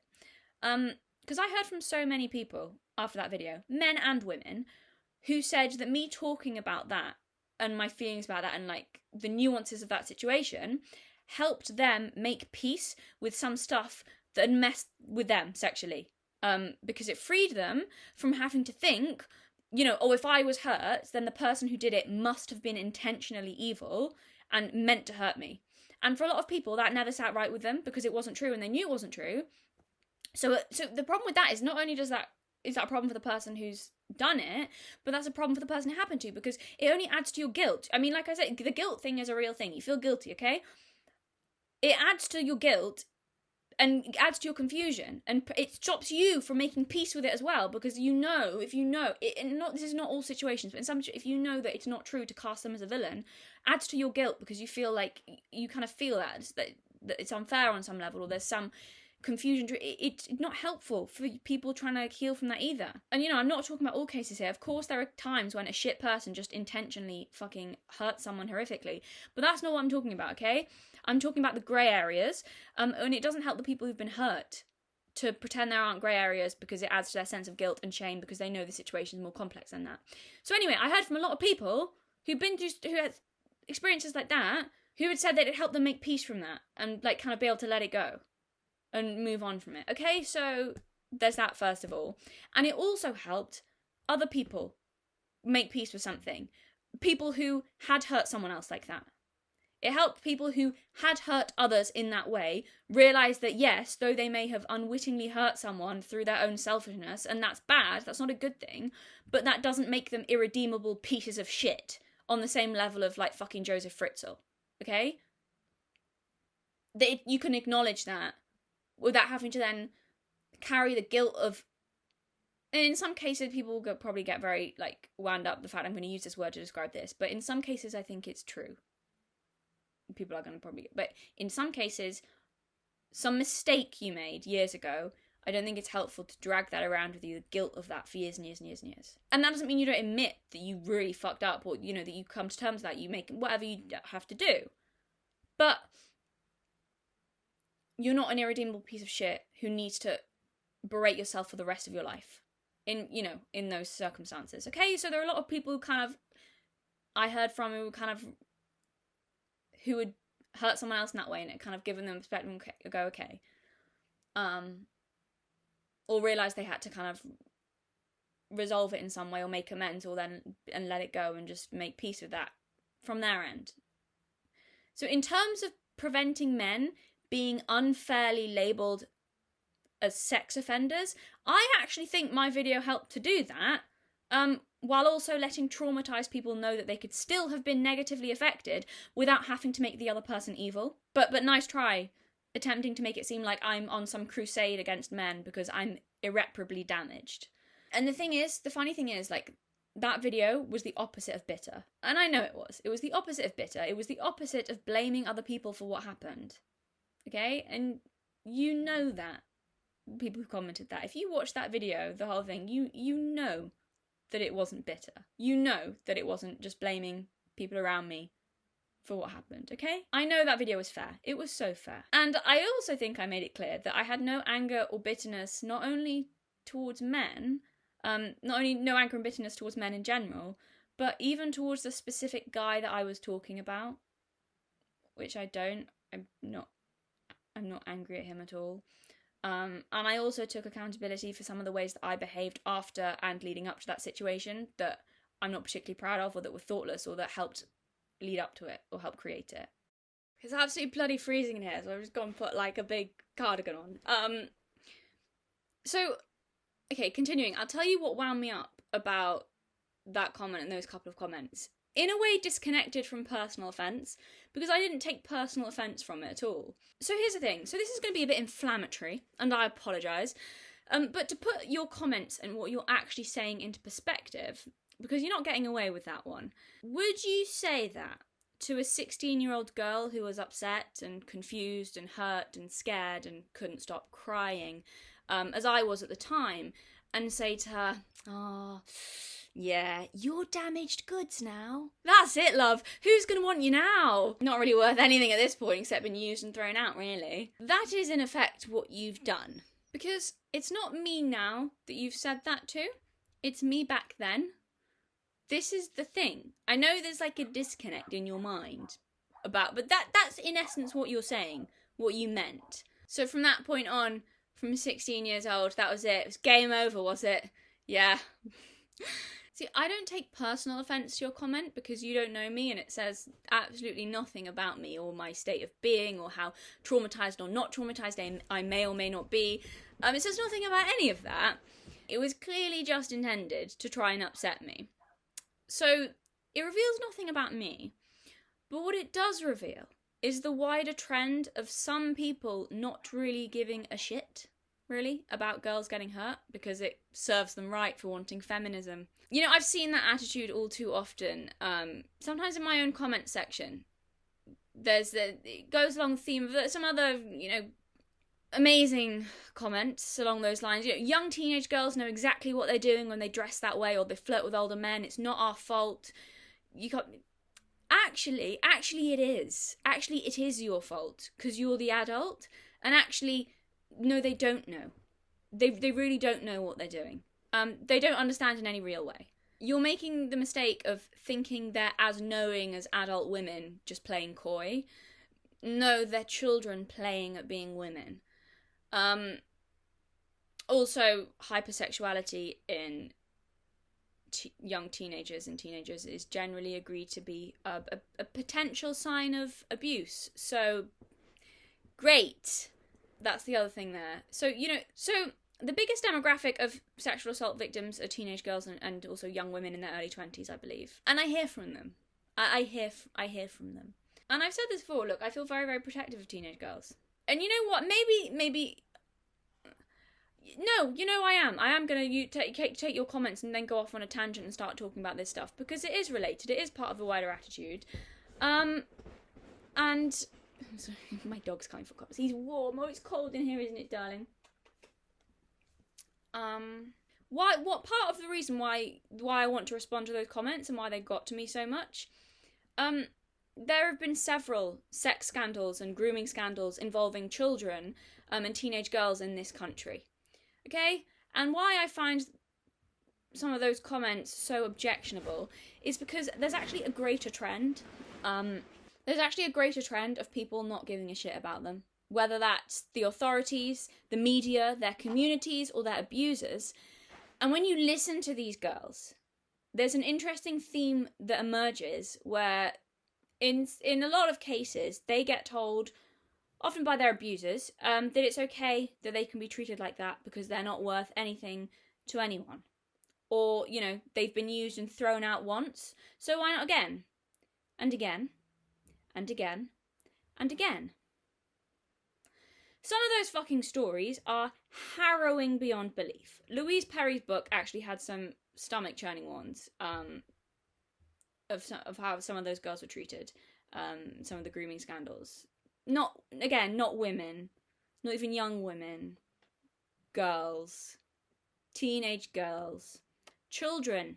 They were just treated as disposable, worthless, useless, something to be used and thrown out because of circumstances beyond their control, because there wasn't anyone there to protect them in the first place, so now they're trash, rubbish, garbage, so who gives a fuck if someone calculating comes along and uses them and chucks them away because they were just hoes anyway.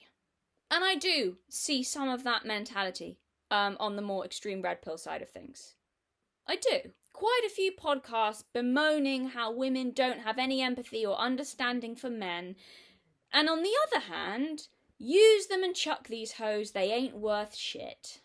Now, please don't misunderstand me. I am not saying that men have to deal with trauma or baggage if they don't want to. I'm really not,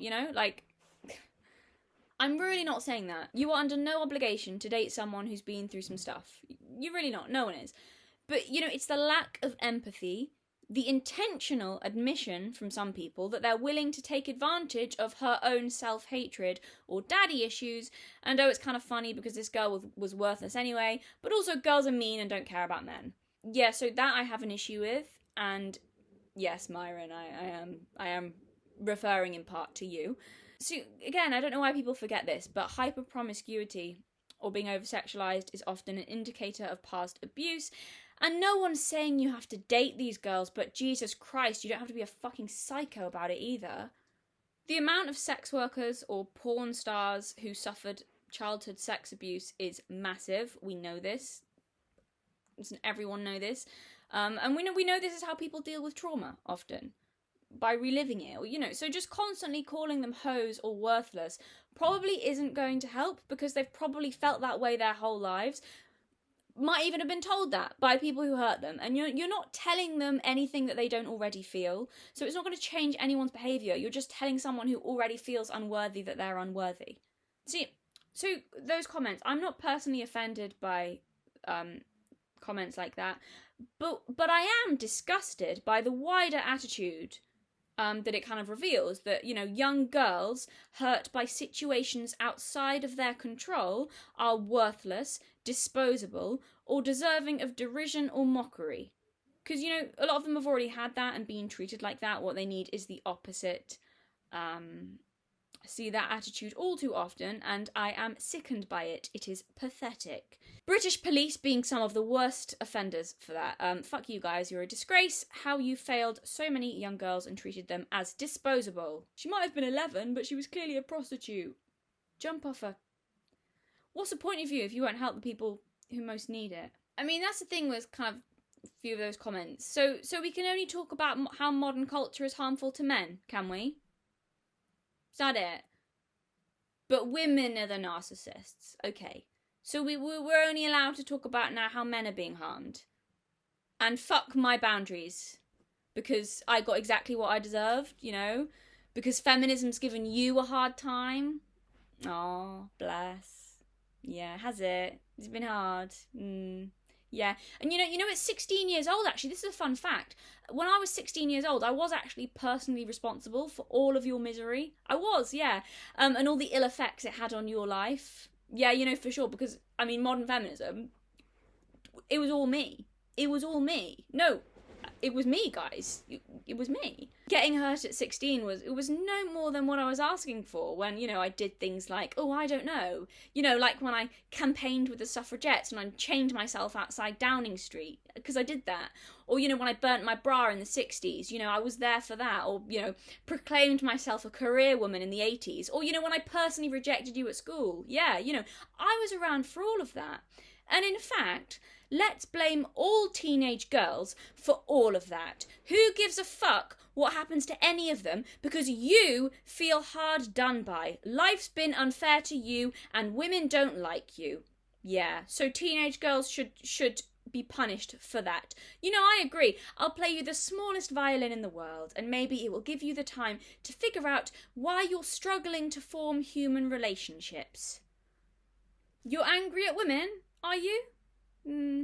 Yeah, I don't care. That gives you absolutely no right to take that out on the youngest and most vulnerable girls who have absolutely nothing to do with your personal suffering and whatever wrongs you feel womankind as a whole has committed against you. And you know, that's okay. You don't have to have any empathy. You don't have to have any empathy for them. But all I can say is you had better never again dare ask anybody to give a shit about any of your problems, because I think you've lost that right. You don't get to complain that women don't care about you. I better not catch you being bitter about that ever again. And I'm not saying that means that some women couldn't have more empathy towards some men. It also doesn't mean I'm not sympathetic to some incels or to guys who've been mistreated by women. I'm talking to those men specifically who feel all sorry for themselves because no one cares about them.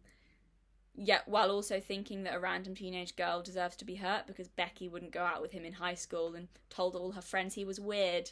Oh, yeah. Cry me a fucking river.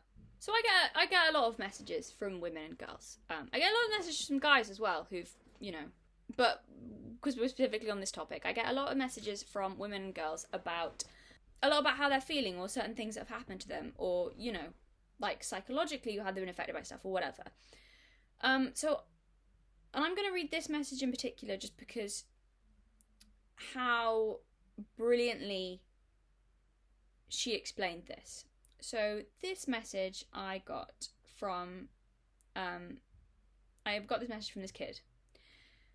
And I asked her if I could read her words, of course while protecting her identity, because she described this so well that I really got it in a way that I hadn't before. Like I understood this in theory, in like a disconnected sense, but she really described that, kind of nailed this, brought it home. English isn't even her first language, but she's got a gift with putting something huge into words that connect with people and get them to understand, I think. I think she should be a writer. I think she's, you know. This message. This girl was abused physically and emotionally by her father. And here's what she has to say about how it affected her self-worth and how she wants to be treated by men.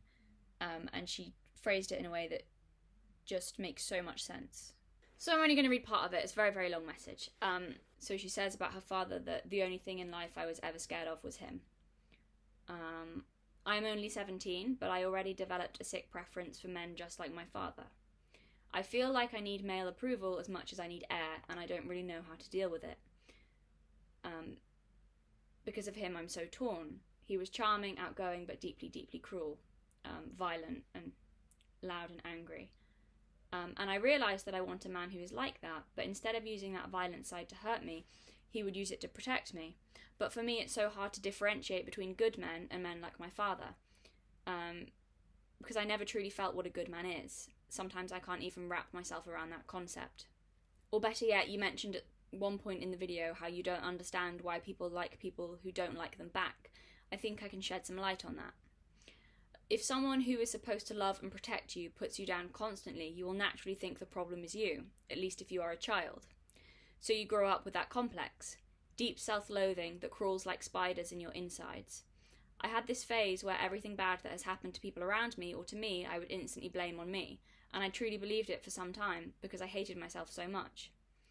So imagine now I meet a man, not only a man, a good man, and he is actually good, actually kind, and he likes me, loves me. I will instantly feel disgust, because what is so wrong with him to like me? I don't know if you can understand that, but it's almost comforting when a person you like doesn't like you, because then at least you know he is actually sane, actually good, because who would ever like something like me? I really only wanted to say that I think that's the reason why some people crave someone who doesn't like them back and then proceed to pull back when the feelings are returned. And then she goes on to say that she's deeply petrified that she'll end up with a man like her father, and there seems like the only kind of men that she's attracted to. And then she's so sweet. Then she goes on to say a lot of other stuff. She's very, very sweet. So the reason I read that is because, I mean, firstly, the level of self-reflection at her age is incredible. I know she's worried and afraid for being able to manage and cope in later life. I'd say where she is already with like an understanding of herself, and she seems amazingly self-possessed and reflective, and yeah. The reason I read this, so I hear a lot from women or girls like that, okay? And I used her words because of how well she phrased things. But the reason I read that, and like that, her explanation of that from that point of view, is a lot, because I hear stuff like that a lot. That's just one really well put example of it, but I hear stuff like that a lot, and I wanted to respond to those kind of you're damaged goods now, fuck your boundaries comments, because of how utterly pathetic and completely lacking in any form of empathy they are. And as I say, but there is a wider attitude of that. I mean, and if that message doesn't give you some empathy from that point of view or that perspective, then I don't know what the hell will. And there's something else I want to, and I think I'm going to talk about this in my next video, and this is part of the stuff I've been thinking about a lot, but I really also hate that attitude on that side of things, that women want to be degraded or treated badly, or that femininity can be equated with wanting to be humiliated, or, you know, like there's a whole host of that stuff. I have lots of things to say on that. We'll leave that for now, though. And also a complete lack of kind of just shitting even more on traumatized people. I just think it's totally counterproductive and not unhelpful. Anyway, okay, so jumping around, as I told you, this video was all over the place. I told you this was a casual video. It's just some stuff I was thinking about and wanted to talk about. Jumping around again, and I've actually, since I wrote this, I've thought about it more and come to more of a conclusion. And like, this is some of what I talked about over on Patreon when I was kind of talking about the nature of femininity, some of my more thoughts on that. But something else I've been thinking about a fair bit for various reasons. But this was interesting because it was like a few synchronicities, and it's just like this is just a discussion. This isn't like, this is why it's casual chatty. It's not me making like an argument.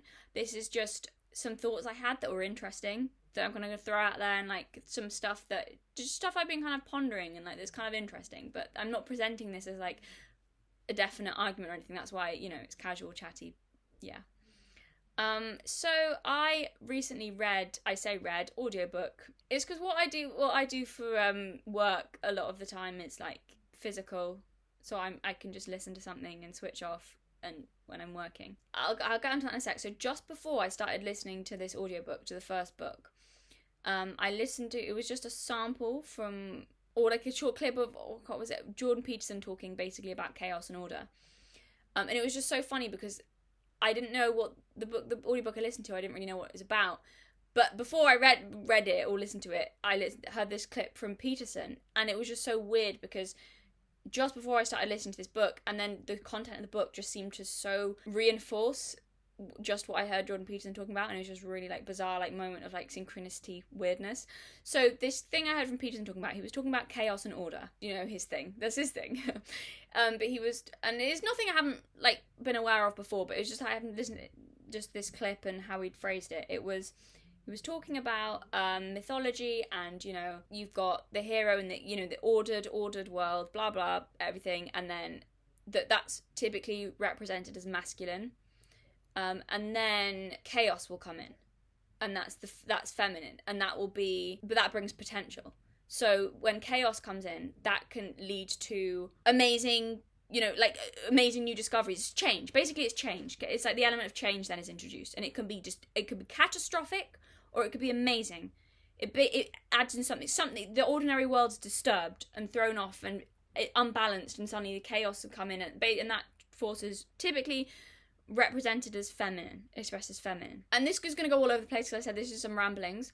So, and then some things Rollo had said, I can't remember if this was stuff he said in response to me or stuff I can't remember. I heard, it was when he was talking about like either we have a patriarchy where women have to be obedient to what they're told, or we're in a gynocentric world order where men suffer. That was what he was talking about. And I just find it so childish, this this such polarized idea, but basically from what a lot of stuff Rollo was saying actually got me thinking about a feminine versus a masculine society. And my view on that is that balance is what you need. Okay, so I don't think, and I'll get to this later when I've kind of talked about some aspect of this book. Yeah, what's better, a masculine society or a feminine society? And it's like, well, pros and cons to both, but also can we, I think balance, do we have to be either a gynocentric world order where men are like enslaved or whatever the hell and women are running wild, or like some extreme Islamic state, like this is what Rollo was kind of seemed to be arguing for, like that kind of, I just it's just really bizarre, the like polarized, balance maybe. I think I like that idea of balance. I think balance, is that not a harmonious state? Okay, so yeah, and what was sort of interesting, Jordan Peterson was saying again, that element of change, chaos, kind of like is change, catastrophe, and so anyway.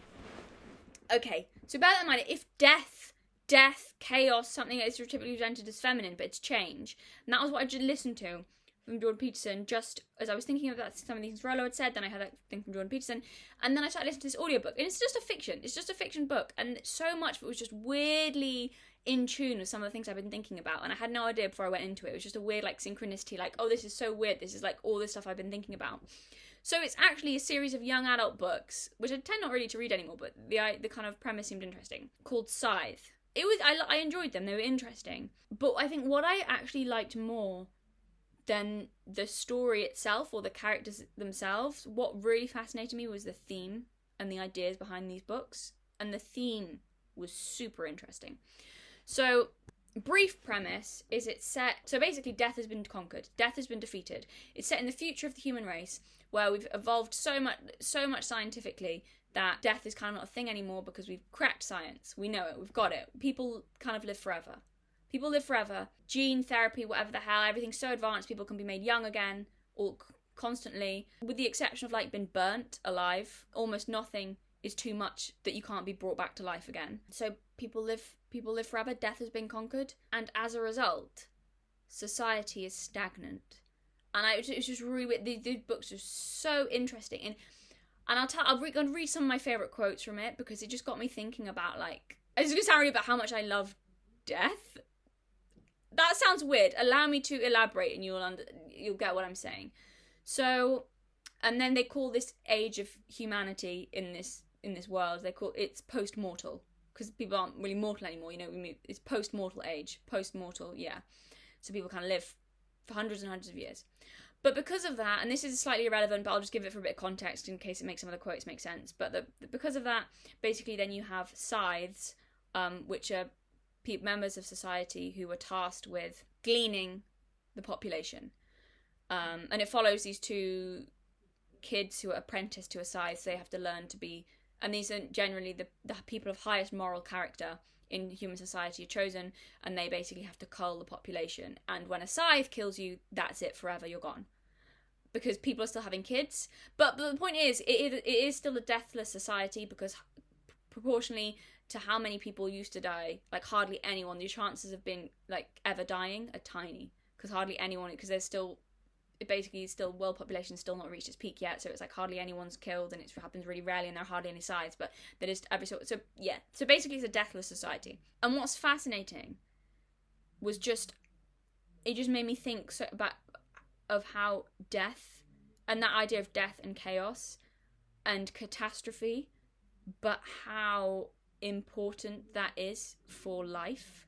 It's like the other side, but how important that is for change, for how important that is for any kind of creativity or creation, and for what does a world look like where, sure, there's not really any risk, there's no harm, there's no death, but what does that mean? What does that? It doesn't change. There's no, because I'll get to that point later. But so I wanted to read. There's a scene from it where this scythe takes his 2 apprentices to an art gallery, but it's an art gallery from the past. So it's like, so art from like our times and before, art from when people used to die, and they call it. And I just love this phrase. He goes in and they it's this old art gallery, but they call it the art of the dying.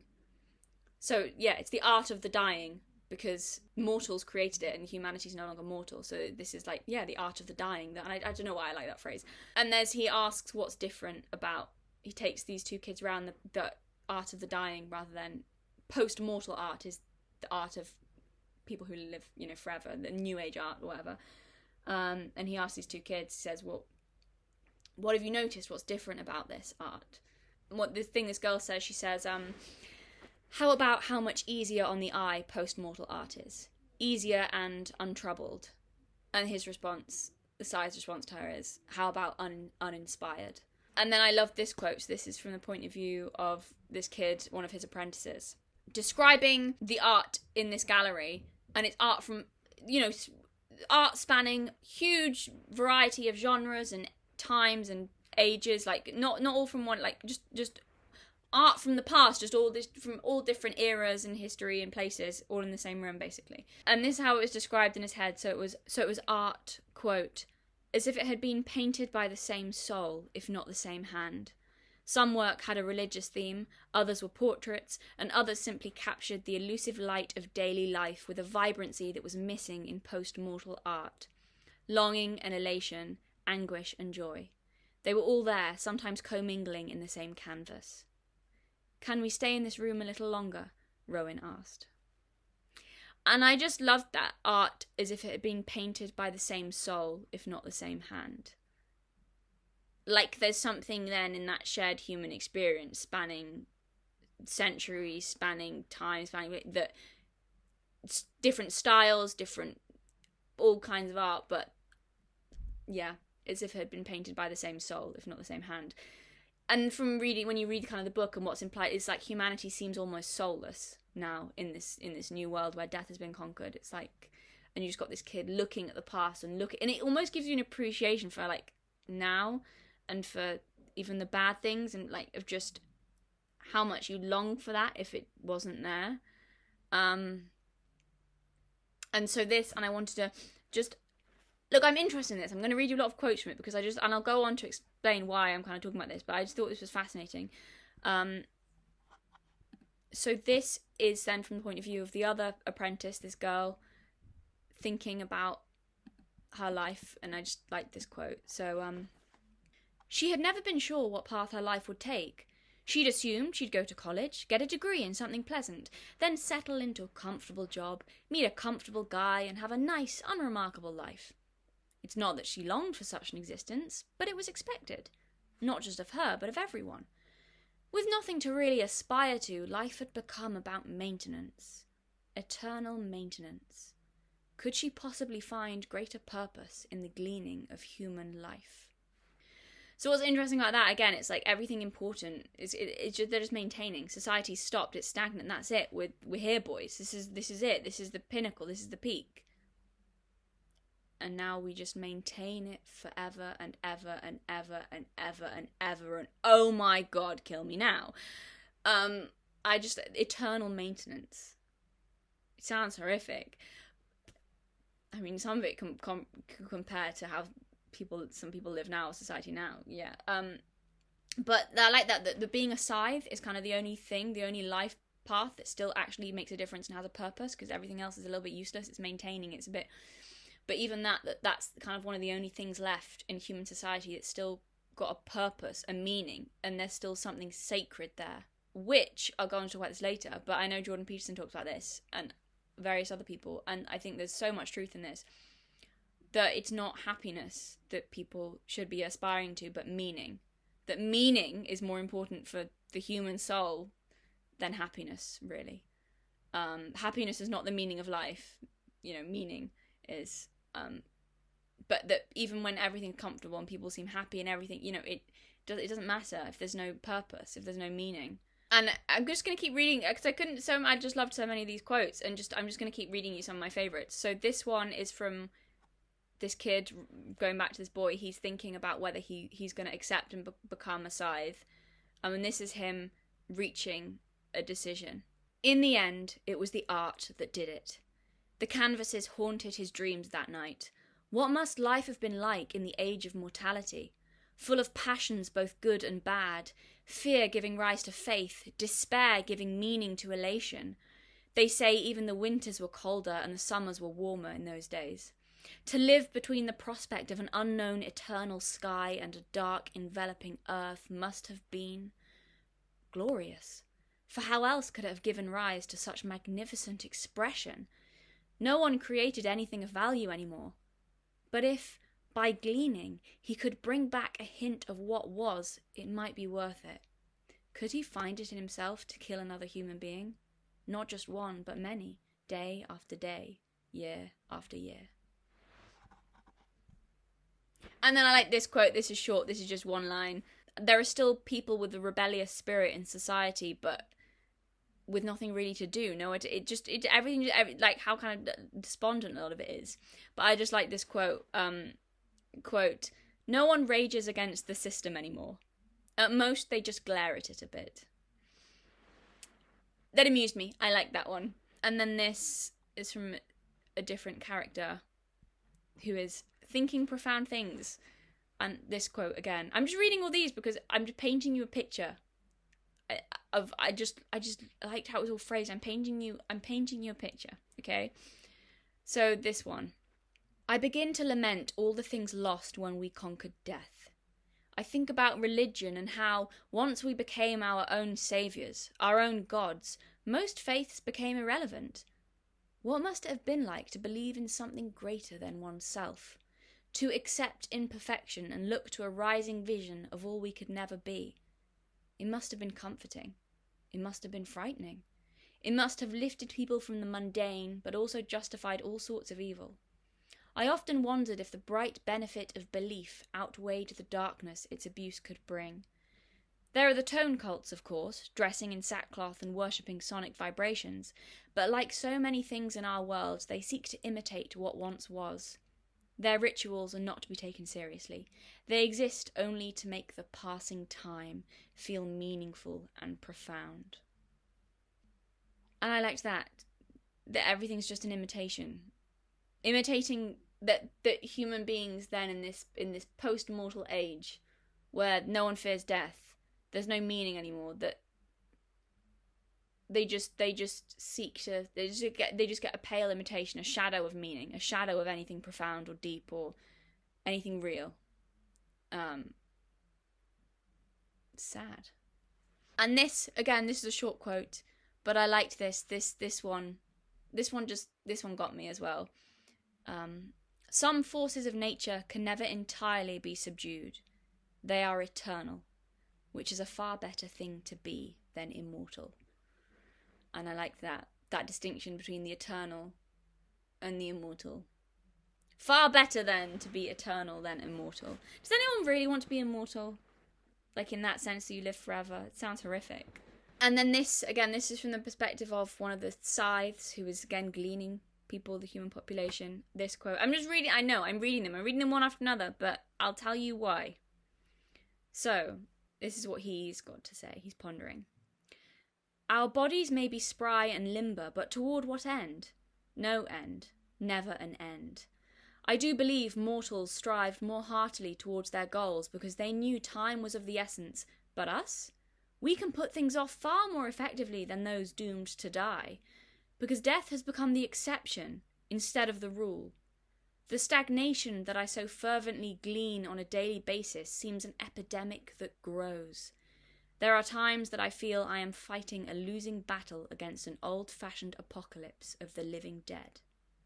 And that nails it. That in order to truly live, you've got to die. There's got to be death. that without it, it doesn't make living more. Taking away the death doesn't make it. Death is what adds the life to life.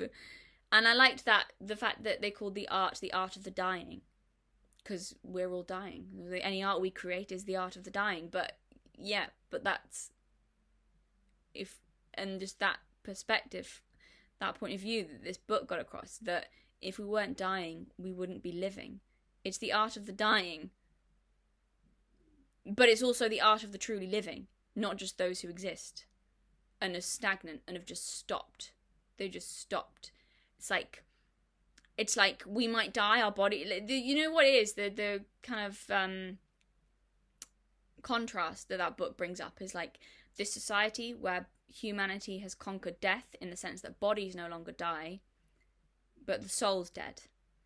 And it's contrasted with the past where even humanity was more dangerous, people died more, death was there. Death was always there, hanging on everyone's shoulder. People die all the time. But our soul was alive. Our soul was alive. And it's like, it's just interesting, kind of weird nostalgic sadness, but also makes you appreciate the realities of life in a sense, reading that book, because from the perspective of the fictional characters, but from the perspective of fictional characters who are living in this society, looking back on us and thinking we were the lucky ones. We were the ones who were truly living. We were they're yearning for, that was when human beings were truly alive and they had a soul. And what are we now? What they struggle to relate to the life and vibrancy of the past. They struggle to bring, and there are this, in a few moments in that book where there's like artists trying to they just can't make, they wish they could make great art, and it's just dead. And even however it's just there's dead. It's stagnant. So, and that is how you get slam poetry, boys. And I do see some similarities actually in that, and in terms of, I suppose, where we are now. But what's interesting though is there are so many books about kind of the future or dystopias, kind of society or utopias, whatever, like this.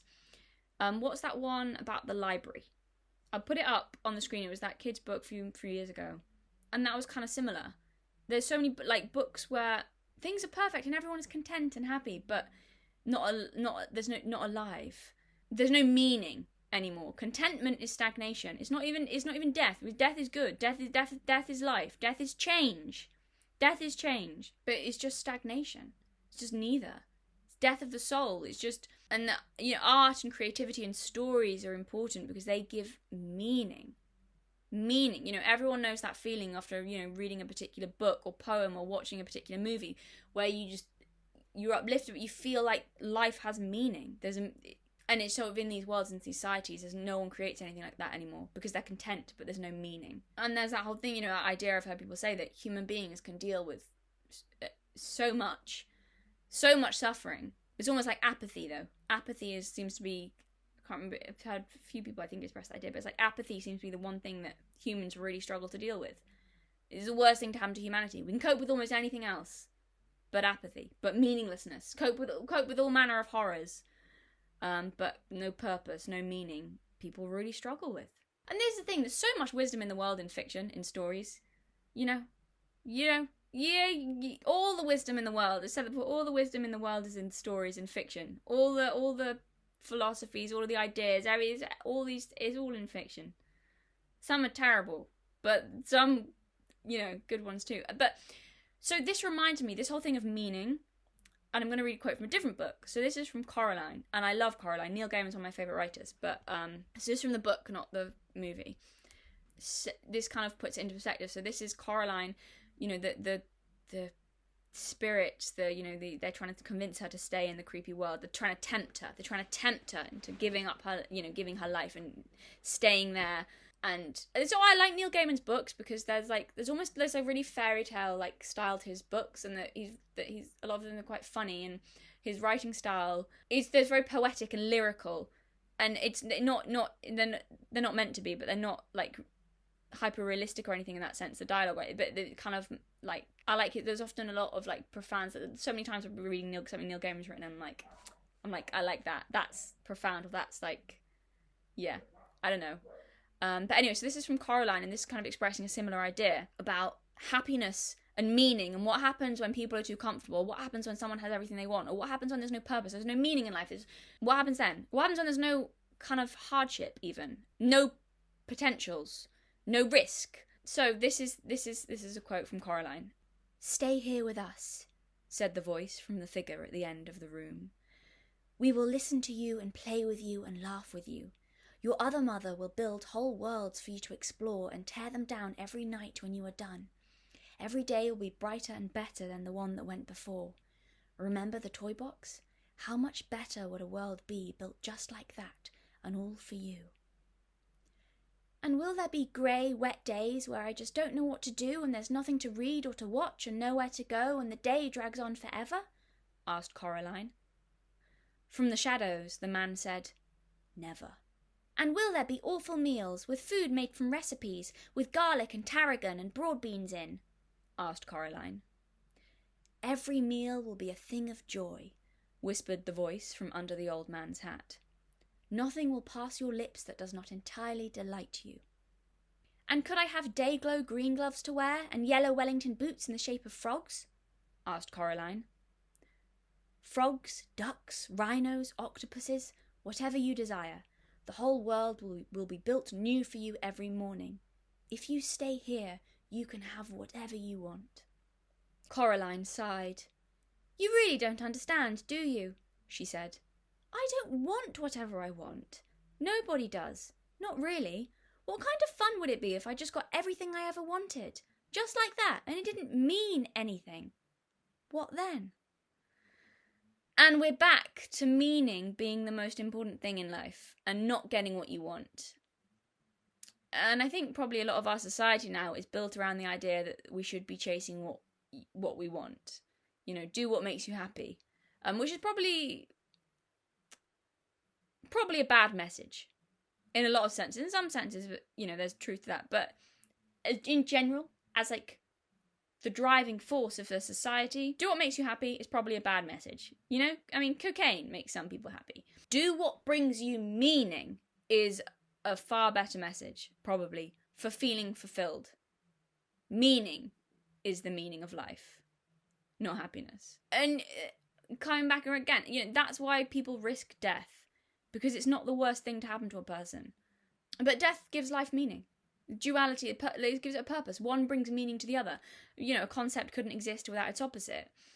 Just like masculinity and femininity. I think balance is the key. Walking that line, as I think Peterson put it. And going back, so this is another quote from Scythe, from that book. And this is, again, this is perspective.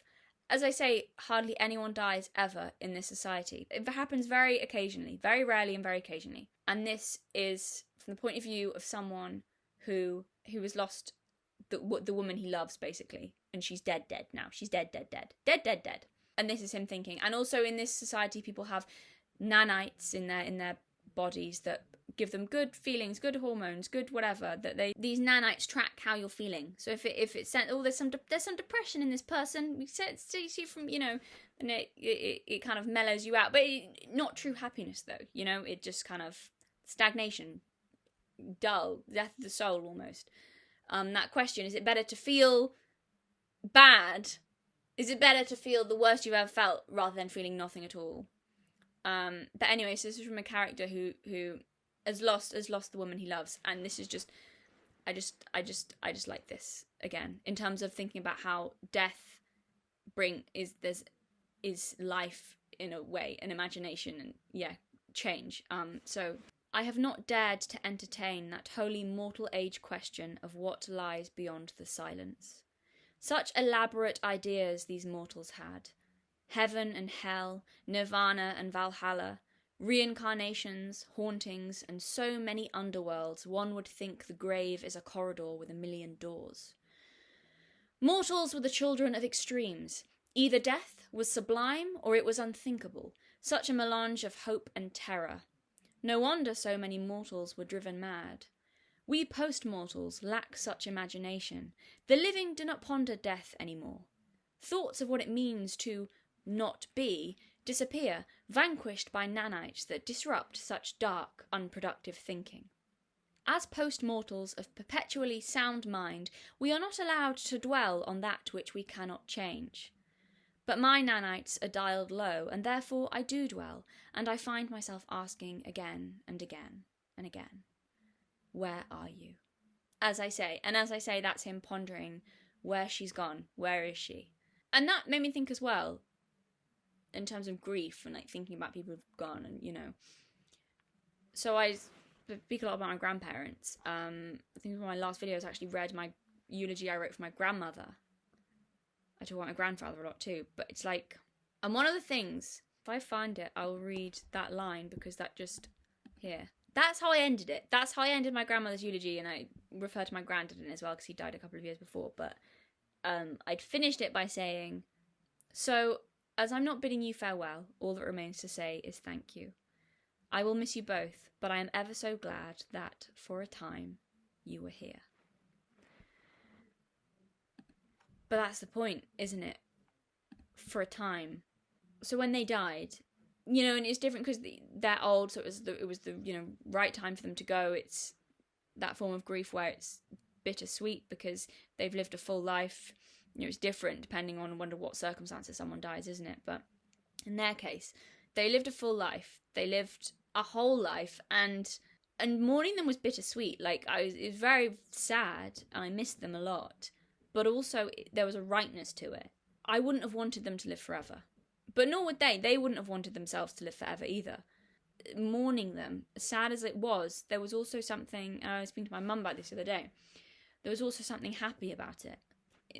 The end of it, their death, the end of it, that was then what gave their life meaning and made it, I don't know if that makes sense, almost trying to describe it, but like, if you could go on forever and ever and ever, like what, you know, it's like, and it just makes me, I thought of that when I was reading that book, and then also what Jordan Peterson's thing about order and chaos, but also how change and chaos have been associated with femininity, or death, or destruction, but death and destruction are change. It's change.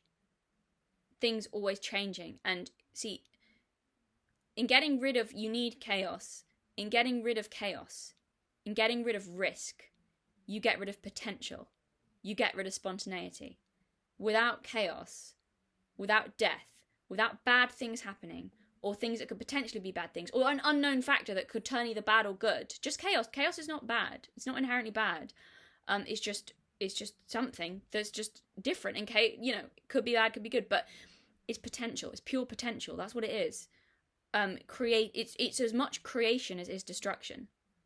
It reminds you, you know, in associating with femininity, it reminds me like Kali, like those kind of goddess figures, like destructive, like that. It's like you get rid of spontaneity and change. And it makes me think as well of that quote from Philip Pullman, which is from his Dark Materials, and it's the witches, because the witches in his world, the witches are always female, and witches live, I don't think they're immortal, but they live for hundreds of years, don't they? And, you know, so that means for the witches, their husbands, their lovers, their brothers, their sons die way before them, because witches are only ever female. So they go on for hundreds and hundreds of years, and any man they love, whether that's a lover, a son, a brother, their fathers, all die far, far before them. And there's that quote from, I think this is one of the witches that says this: "Men pass in front of our eyes like butterflies, creatures of a brief season. We love them. They are brave, proud, beautiful, clever, and they die almost at once. They die so soon that our hearts are continually racked with pain." But it's potential, isn't it? It's change. It's the fact that time... You know, it's not even that time is limited, I'd say. It's that change will happen. It's not that, I'd say even that you have a finite time on this earth, so then you're motivated to do lots and lots of stuff. I think, yeah, of course, that's part of it.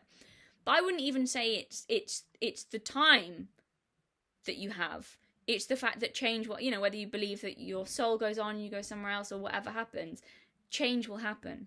But if you, it's not even that the time's important. But if you know you live forever, it's not.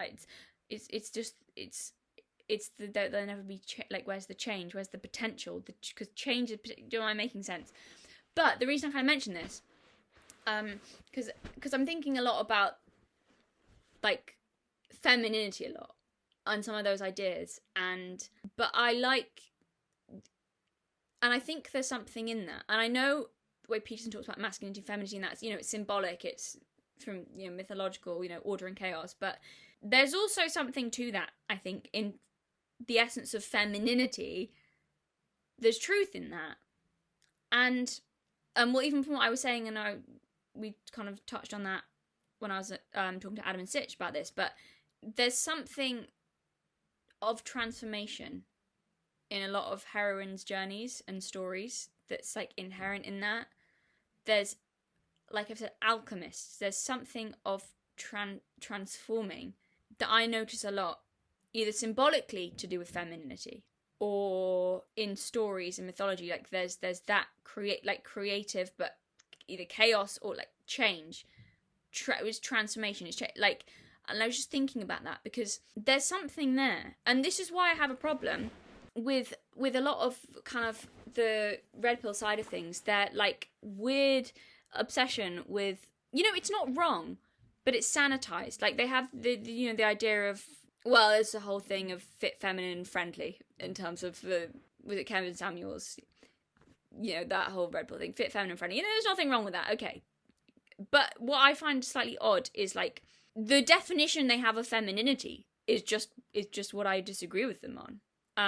It's like a sanitized version. Like, if a lot of, from what I hear, a lot of guys on that side of things, you ask them to define femininity, it's like, oh, well, sweet and compliant. How does that make any sense as the essence of femininity, guys? Even, like, mythologically, sweet and compliant. Symbolically, I don't even think in the past it's been presented as that.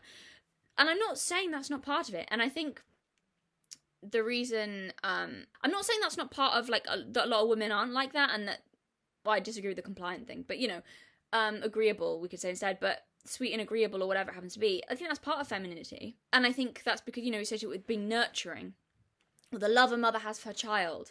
So that's part of femininity, is that nurturing thing. So therefore femininity is sweet and compliant, or whatever, you know. It doesn't make sense to me, though, is that describing that as the essence of femininity, because, guys, a mother's love is just as vicious as it is sweet.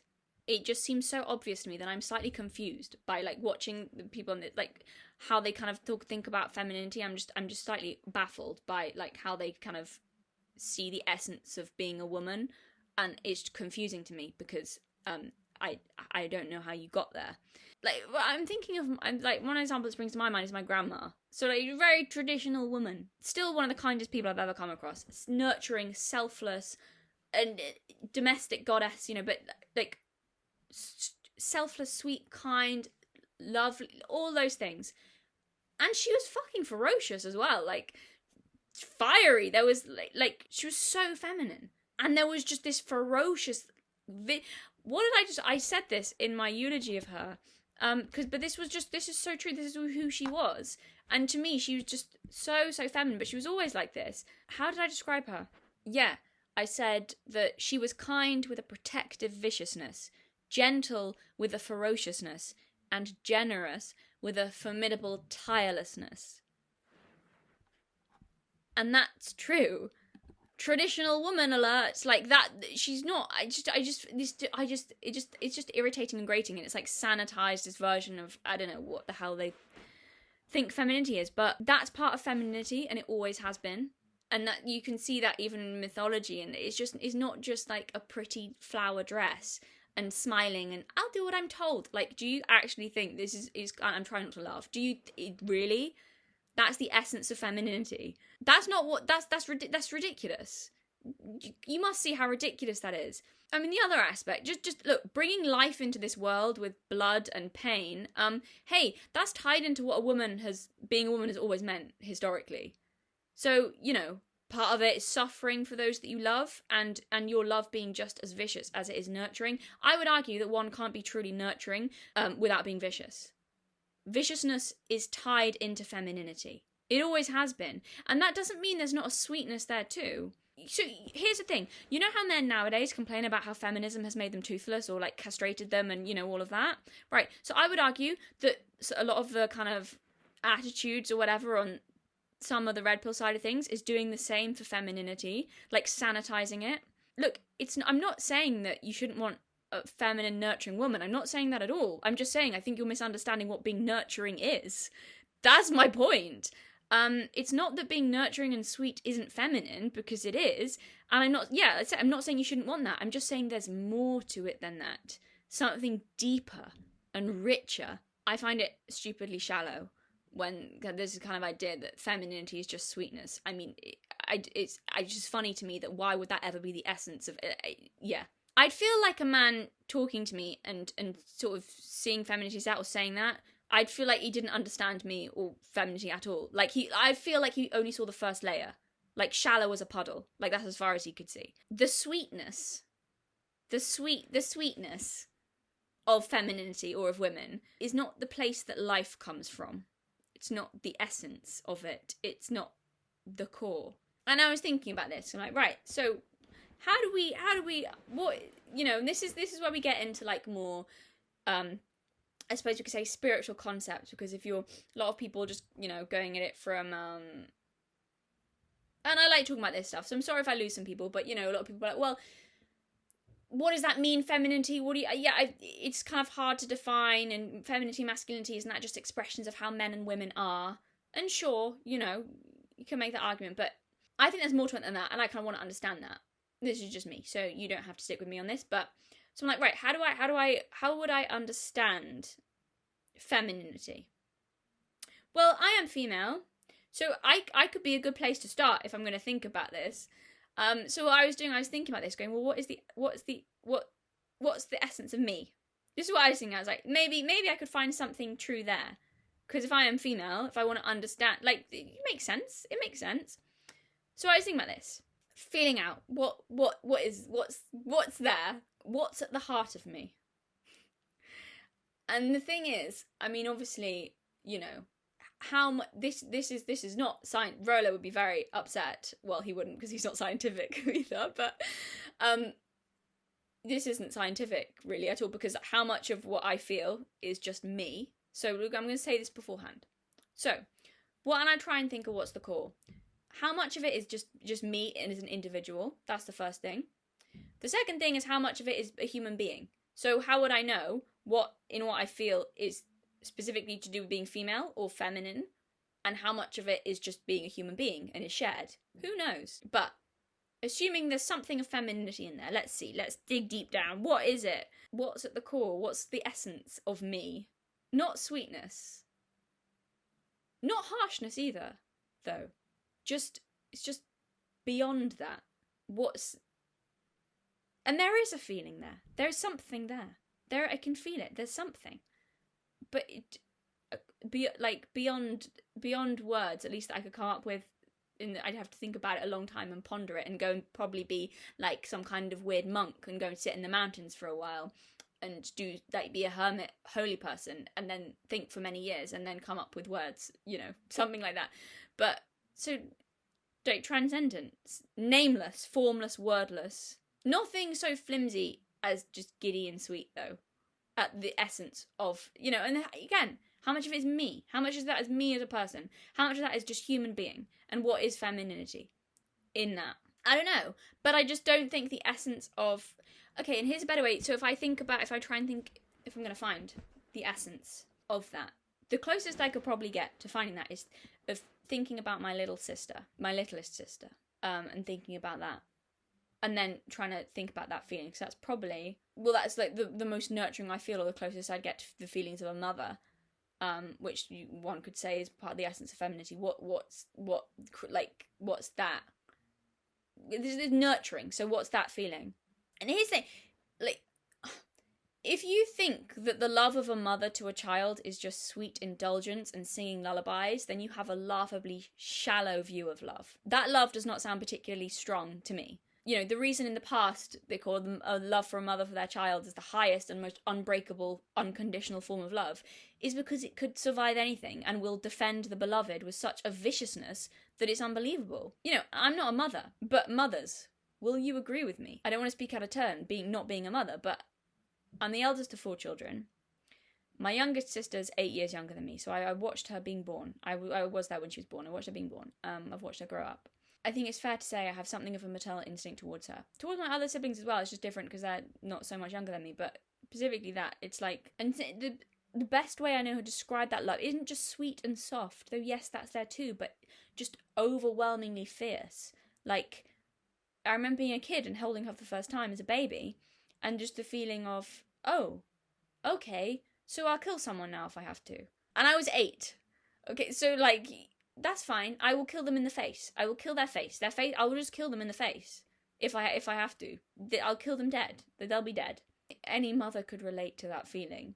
Then that's just as essential to, like, the, I don't know how to describe that, nurturing, like, I don't know, it's not sweetness and, like, yes, but it's deeper, it's richer, there's something more life to, like, that, and then it can express itself as sweet, but that's not the essence. And this is a bit all over the place, but I was going there because, I wanted to talk about, you know who's a really good example is Mrs. Weasley from Harry Potter, of, like, a maternal archetype. Really, really good example of really she nurtures everyone around her. Everyone is like her adopted child. She just wants to look after everyone and nurture everyone and look after Harry, but she's, like, fierce and authoritative. And why wouldn't she be when she's spending loads of her time and looking after all these people? And she's powerful, and she told Bellatrix to get away from her daughter, you bitch. Like, I just find it really odd how they define femininity. And insulting. Sanitized. Castrated, if you want to say, shallow. Very, very, very shallow. And it's just, and I'll talk about this probably more later, but I've had more thoughts on this, but in just terms of, like, is the essence of femininity submission? No. I don't think so at all. I talk about that a little on Patreon. Since then, I've clarified my thoughts on that. And I can understand how people reach that point, or but no. So, anyway, perhaps I'll go there later and talk about that later. But just to really clarify quickly and to come full circle and finish that train of thought off and draw that connection, I will at some point properly later explain that.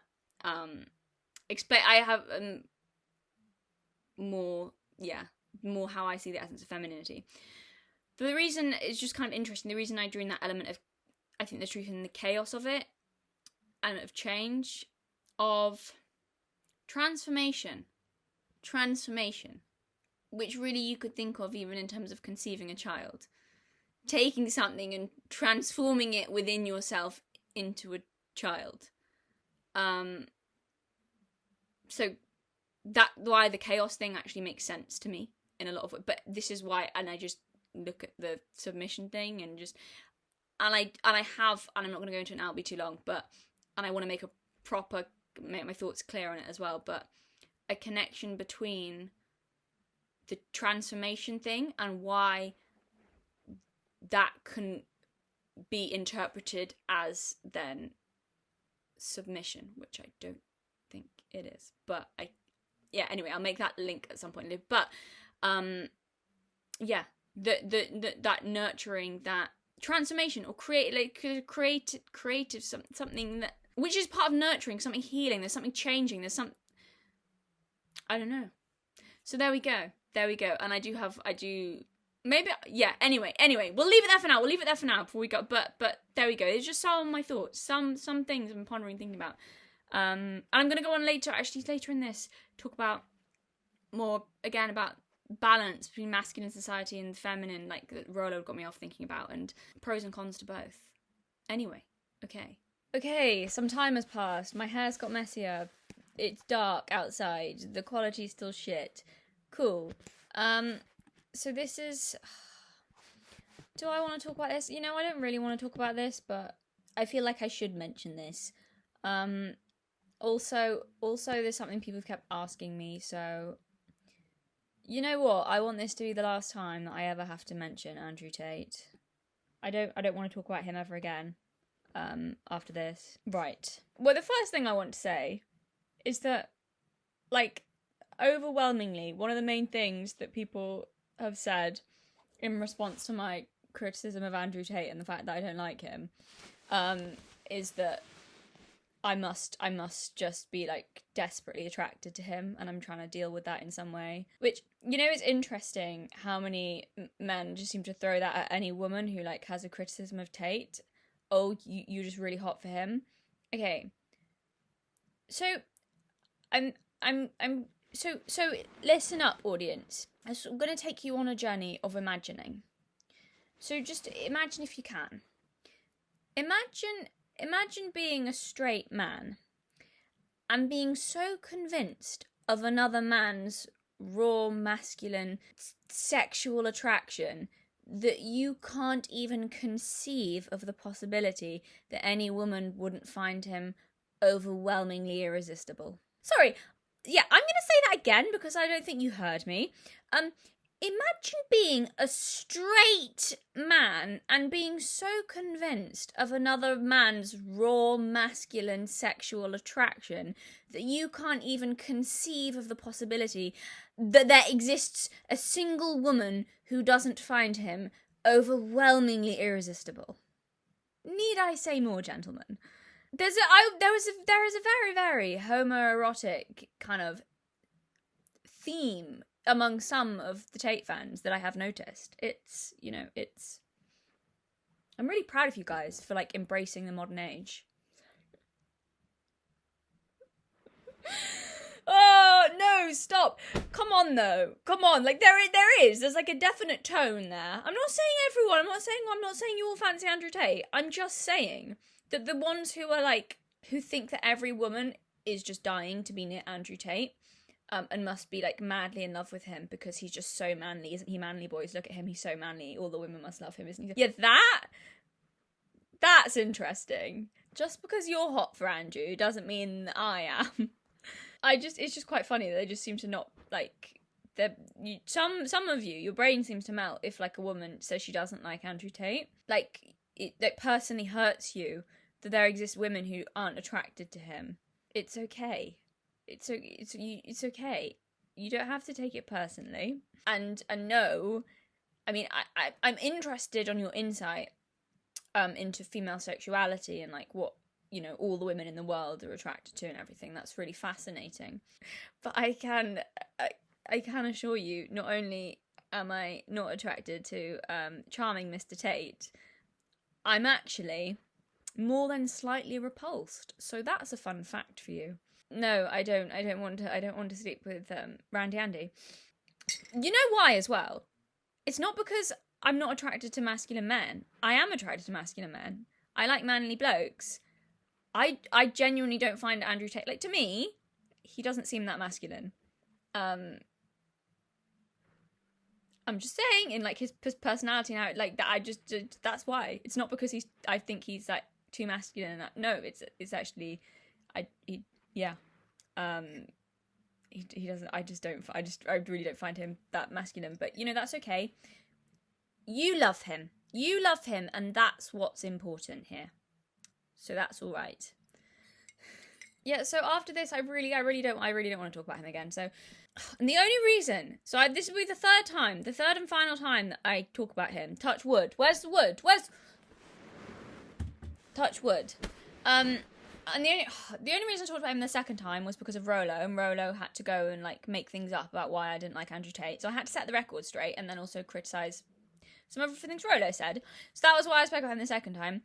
And this one is because people keep asking, because I'd said that I didn't believe his whole like rebranding attempt, and like I thought his like whole like taking responsibility and being a man thing when he got deplatformed, I thought that was the most insincere bullshit I'd ever seen, and people were asking me why. So I'll answer why. And the reason I'll answer why is also because this whole thing with True Geordie's just happened, and like the fallout from this has just convinced me of my first reason. Like it's the same kind of energy coming from Tate in regards to that. So the first thing, right, here's the thing.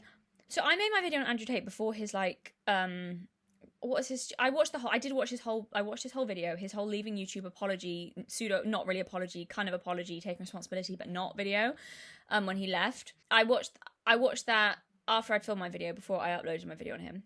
I was so convinced for most of that video that it was satire. I thought he was joking. That's how insincere. you want to talk about really cringy, shitty YouTuber apologies? I thought Andrew was joking. You know what the main thing. So firstly, it was like, I would actually have so much more respect for Andrew Tate if he just said, F you all, I'm gonna keep doing what I'm doing, blah, blah, blah, and like, I mean, I still think he was a twat, but like, okay, whatever. But that apology has just convinced me that either he is actually totally delusional and is so lacking in self-awareness, it's amazing, or he is self-aware and he's just like the biggest con artist on the planet. One of those things must be true in my mind, because his apology. So first of all, it was ridiculous. Part of it, he literally unironically played that I have a black friend defense, except with women. I have female family members, guys. Therefore, everything I've ever said about women, you should ignore, because I have a niece. Okay, come on. No, first of all. So that was funny. That's why I thought it was satire. I thought he was mocking the left. I thought he was mocking people. I thought he was mocking people. It would actually be quite a good piece of satire if it was satirical. I thought it was satire. And then, what was it? Then there was, like, sad music playing, from what I remember, over, like, him saying, I help the orphans. Which I was laughing so much. Like, you know what? I watched his apology, and I went to the comments expecting people to be like, okay, Andrew, like, or like, haha, this was funny, Andrew, good one. You dunked on the leftists. But people were like, oh my god, this just proves he's, like, a genuine guy. This proves that he's so truthful. And I'm like, did we watch the same video? I was so shocked. Everyone was like, what? No, the sad music over him talking about how he gives to the orphans. Stop it. That's silly now. Like, I thought we'd all collectively agreed that since the whole Jimmy Savile thing happened, claiming that you do charity work is no longer any kind of valid defense for anything. Like, it says nothing about your character, or, you know, like, didn't we all agree that, you know, after Jimmy Savile? So it's a weird defense. Oh, and that's it. He said everyone who criticised him was a hater and filled with hate and had hate in their hearts. Why is he literally like some fucking crying blonde Instagram girl who like said something shitty, got called out on it, and then was like, everyone's just got hate in their hearts for me, I did nothing wrong. I'm sorry, come on. But also, what was funny about that is because the whole time he was claiming that he was taking responsibility and being a man, and I did not see any instances of him doing that at all. He said he was doing that. I'm like, oh, interesting. So is this how he manipulates people then, like, in his life? I don't know, maybe not. But he was just saying how he was, like, being a man and taking responsibility, and the whole video was just the exact opposite, and then just so many people were just... I was just confused by how people were taking him seriously. It was so... The main thing, though... So there were several things, but the main thing that convinced me that video was totally insincere and just trying to either say, like, not trying to take responsibility, was either a conscious lie. It was either a conscious lie, that whole video, or he's so delusional and he believes himself. He believes his own bullshit that he tells himself. Was the Romania comment. So, he accused people of being... What I think he even said racist towards Romanians. It was something. He either said bigoted towards Romanians, I think it was racist though, being racist towards Romanians for saying that he was creepy. No, he accused people of being bigoted or racist towards Romanians for saying that he was he was dodgy for moving to Romania. And he was like, how could you say that about Romania? Like it was the most... like, manipulative shit. Like, turning it around on everyone else, going, no, you guys are the ones who have the problem. You're racist and bigoted against Romanians. If you think that I'm dodgy because I moved to Romania, and he did, like, this whole thing and was like, I love it, Romanians are great people, you guys are so hateful towards Romanians, and it was just, honestly, it was pathetic. But I'll tell you what, the thing about that, Andrew, you know that's not the reason people call you dodgy for moving to Romania. The reason people said he's dodgy for moving to Romania is because of the rape comments, isn't it? And you know that.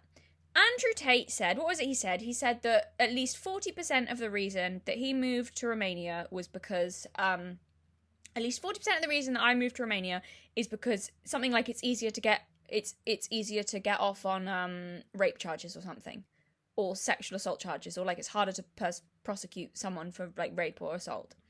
Okay. That comment aside, however he meant it, and I don't think I even brought that up in my criticisms of him in the video I did, because I was like, I don't know the context in which he said it. I don't think I did. Maybe I did. I feel like I didn't though.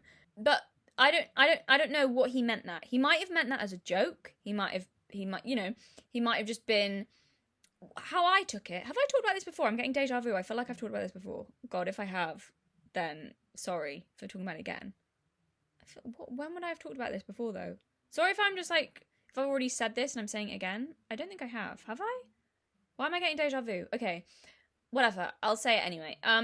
So what I assumed that the reason that I didn't pull him up on that comment, I'm pretty sure, I don't think I did, in my original criticisms of him, was because what I assumed he meant by that comment was that it was harder for someone to falsely accuse someone of rape. He phrased it really, really badly, but that was my immediate assumption. So which is why I didn't say he was terrible for saying that, even though he phrased it in the worst way. Okay, but comment aside, that's why people said he was dodgy for moving to Romania. It was that and the fact he brags about bribing police, right? So he knows that. He knows that. There is no way he does not know. That is why people say he is dodgy for moving to Romania. He knows that. And then he decides to and you know what? He could have. This is how I would believe that he was being honest and the apology was genuine, and the whole I'm taking responsibility for my actions and being a man. I would believe that more if he'd just said, oh, he could just address it. That's why. You just go, oh, well, I said this comment, it was taken out of context. You could say that, or it was meant as a joke, or I meant it like this, and everyone's blown it out and taken it out of context and said that this is why I'm dodgy for moving to Romania. Listen, it was just hyperbole, and I understand my words could have been misinterpreted, but, Romania is a great place to live, and it's kind of offensive towards Romanians, and yeah, whatever. And then, it would have been so simple to address, and just and just pretending, and being either he's totally delusional. That's what I mean. Either he's totally delusional, or he is a liar, a massive bullshitter of the first degree, which is what I think he is. I think he's both actually. I think he's half delusional, half just fucking just churns out shit, comes out his mouth. So that's why. So that and literally, why is he actually an SJW? Why is Andrew Tate basically just a social justice warrior? Just crying, the boy who cried racism. Because people were calling him out on some comments he made. He didn't even have to say he could have just really taken, just be honest. Just be honest about, why people are criticising you. They're not criticising you because they hate Romanians. We know that's not true. They're criticising you because of your own words and what you said. Now, you can say that was taken out of context and people have been like, yeah, that's fine. I wouldn't even have, if he's look, this is what I meant by these comments. This is, okay, that's actually him being a man, he claimed, and taking responsibility, he says men should do. Interesting. If you were honest, rather than, and that actually makes it look worse. The fact he didn't address it and just pretended he never said it, that actually makes me start to think, well, did you actually, I assumed that you didn't mean something really dodgy by that. I actually was going to take that in the best faith possible. But the fact that you're pretending you didn't say that makes me think, actually, did you mean something really fucked up by that? Because you're not addressing it. Why would you, and in pretending that, it's just you know what? This is why I thought it was satire. I thought he was pretending to be a leftist. A really oversensitive, he's criticised, so he just goes, oh, racism, you're being racist, even though there was nothing racist about it. That's what I thought. That's what I thought it was satire. I thought it was a fucking joke. I was watching going, this man is not for real. This is satire. This is a joke. And then I went to the comment section and everyone was like, oh my God, Andrew is a true man. Andrew is such a noble guy. Andrew really wants the best for everyone. Look at him. He's so devoted. He's so gives himself to other people. Look at all his charity work with the orphans. Which he waited till the perfect moment to reveal when he was, just like YouTubers do in their apologies. Oh no, I'm good, guys. Here's all the pictures of me and the orphans because I'm getting criticism online. And then with the sad music. Honestly, I thought it was a joke. It was always a joke. I was laughing. I thought it was a joke. I was like, this is kind of funny. This is a joke. This is the only time I've ever seen Andrew Tate been funny. And he wasn't even trying to be funny that time. I thought it was satire, taking the piss out of oversensitive leftists, and that would actually be kind of funny if he'd done that. But apparently it was meant to be serious, or at least people were taking it seriously. Maybe I'm wrong. Is he, said that was a joke? I still can't quite believe that was, people actually saw that video and took that as a testament to how good his character was. I'm, actually stunned by that, because I took the exact opposite. To me, I was like, this is proof he's a bullshitter. He's, He's so either unself-aware or just a liar. How, like, what? Are we talking about two different guys here? Anyway, so that's why I said, like, and then he's not addressed. Oh, this is what the other thing. Oh, and this, I saw him, his whole claim that he takes responsibility for his words and he's being responsible now and he was just it's bullshit. I've seen him several times dance around people's actual criticisms of him. Most recently on Zuby, and the only reason I saw this because I don't want to watch any Andrew Tate content. I don't want to see. Yeah, firstly, my recommended is all fucked up now because of the stuff, all the red pill stuff I've been watching, and because of Rollo. But the reason I know it's a clip I saw of him on Zuby. The reason I saw that, I actually like Zuby. I do like Zuby. I really like Zuby. So Zuby was interviewing Andrew Tate, and even now, even most recently, Tate's whole thing, he was just he just pretends. Either he convinces himself that there's no valid or he's lying. Because his thing was, the only people use to say I'm a misogynist is that I said women can't drive, and he's kind of laughing with Zuby, like, isn't that ridiculous? I just said that one time, but I say all this other great stuff about women, and they take that. This is how insane and crazy our world is, and I'm getting unfairly maligned, and blah. And I'm like, there's truth that he's being, like, lied about, that's true, but that's a lie, Andrew. That's a lie. That's not the only thing people are using to say you're a misogynist. Be a man. Be a man. Stop ignoring the actual criticisms people have of you and address them if you're a man and taking responsibility like he's constantly claiming. It's just cowardly. He's just been a coward. This is why people go, Andrew Tate's the man. He's the, I see a coward and I just feel so out of step with like all these other people who are going, he's the best, he's the greatest, he's so brave, he's so truthful. He's a cowardly bullshitter. I'm just there's a disconnect here. No, it's like I've said several things that Tate said that I'd quite like him actually to either clarify or whether he agrees with them, and I think are genuine criticisms that you could say, hey Andrew, do you think this is a good way to behave in a relationship? Do you think this is what do we think about this? Because he's really silent on all that stuff. That's interesting. But the stuff that's easy to refute, like, oh, isn't it funny I said women can't drive? He'll talk about that, but he won't address like the actual stuff people say about him. So his whole thing of like how he's responsible is just actual shit. It's just I'm going to stop talking about that now, but people ask me why I didn't believe it. That's why I don't believe it. I just don't believe it. I'm just confused by, yeah. But then, and I wanted to talk about this because this I did find really quite ridiculous. So the whole True Geordie thing, most of you probably know about that, I don't know, but so True Geordie, and just to say, I'm probably biased in the sense that I don't like Andrew Tate. I'm not hiding that. I don't like Andrew Tate. I'm not like a massive True Geordie fan though either. Like I'm not an anti-fan of True Geordie. I just don't really watch his content. I'm just kind of, from what I've heard of or seen of him in the past, he seems like a decent guy. I don't know, like, yeah, I've no problems with him. He's, I've seen a couple of his podcasts with some interesting people. Like he seems like an interesting guy, but I'm not like a True Geordie fan is my point. So this whole True Geordie thing, said he's got deplatformed. I think he's got deplatformed off Twitch now, hasn't he? True Geordie for saying this. And he's lost loads and loads of sponsors on YouTube and stuff. So he said, when someone asked him if he was going to fight Andrew Tate, he said, he they were talking about, I made some joke, and then his co-host said, Brian would never win, like True Geordie would never win this one. Andrew's got God on his side now, referring to the fact that Andrew Tate has recently converted to Islam. Okay. And then True Geordie said something like, oh, I'd gladly blow myself up if I could take that shit bag with us, talking about Andrew Tate. And then he said something like, all I'm saying is that Andrew should do the right thing, prove it, or something like that, implying that Andrew Tate should blow himself up to prove that he's a real Muslim. Okay. So, first thing is, obviously offensive, yeah.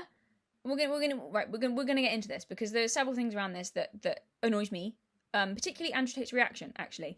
So, and it just convinced me that, yeah, okay. So, the first thing is, you can definitely criticise True Geordie for you can definitely criticise what True Geordie said. You can definitely criticise him for that. Like, I'm not saying that no one should be criticising True Geordie for saying that. Fine. But Andrew Tate went on to make a video after True Geordie had said that, and said that True Geordie, that he was full of hate. What did he say? I think Andrew Tate said something that True Geordie had said that Muslims should all blow themselves up. Not true. True Geordie never said that. He didn't. If we're going to criticise someone, can we criticise them for what they actually said? So that's a lie. And then Andrew Tate went on to say, making fucking racist comments about an entire religion as if that's somehow funny. So the first thing I'd like to say is that's really interesting, coming from the man who makes misogynistic comments about a whole sex as if that's somehow funny. So a joke's only okay when Andrew Tate makes them about groups that he decides he's allowed to make jokes about, but when someone makes a joke about a special group that Andrew Tate is part of, or a group that Andrew Tate thinks is special, that's a problem, is it? So double standards? Not like what's going on here? And the first thing is, right, you'd think for a man who's been lied about and accused of being hateful and then cancelled and deplatformed, that Andrew Tate wouldn't do the same to other people, but shocker, he has no integrity. So saying that True Geordie was making racist comments, that's a lie. True Geordie's comments, they were not racist. His comments were not racist. Yeah, sure, they're offensive jokes. Off-colour and offensive, yes. Prejudiced against Muslims, you can say that too. Racist? No, he didn't mention race. He didn't mention race. Clearly a joke? Yes. They were also clearly a joke. An offensive joke, but he was clearly joking. They were not comments meant to be taken. He does not actually, I don't believe for a second, and I think people are lying to themselves. I don't actually believe for a second that True Geordie genuinely wants all Muslims to blow themselves up. I mean, he didn't say that in the first place. I don't think that True Geordie wants Andrew Tate to blow himself up. I think it was a joke. I think it was an offensive thing to say, but I think it was a joke. And I've defended Andrew Tate and the things he said and the jokes he's made and him not getting deplatformed. So I'm going to do the same with True Geordie. I don't think people should be banned for jokes. I think you can criticise people for jokes if you find them offensive. I don't think people should be deplatformed and banned for jokes, because it's obvious from that clip when you see True Geordie talking that he's joking. I think it's obvious that he's joking. He laughs as he says the last bit. He's not being serious. And you know what the real kicker is? So Andrew Tate does not get to have a hissy fit at anyone for making offensive jokes. Are you kidding me? People still take him seriously. He's gigantic baby.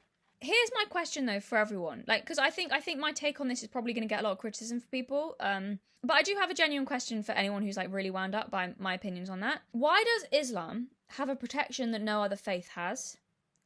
And that's a serious question, because somehow I don't think that True Geordie would have gotten the same reaction and outrage if he'd made a joke about someone converting to Catholicism, let's say, and he made a joke something about like Nancy priests diddling kids. Why is one joke acceptable and the other not? They're both stereotypes about a religion, and I just don't think it would have had the same reaction if you'd said that about Catholics.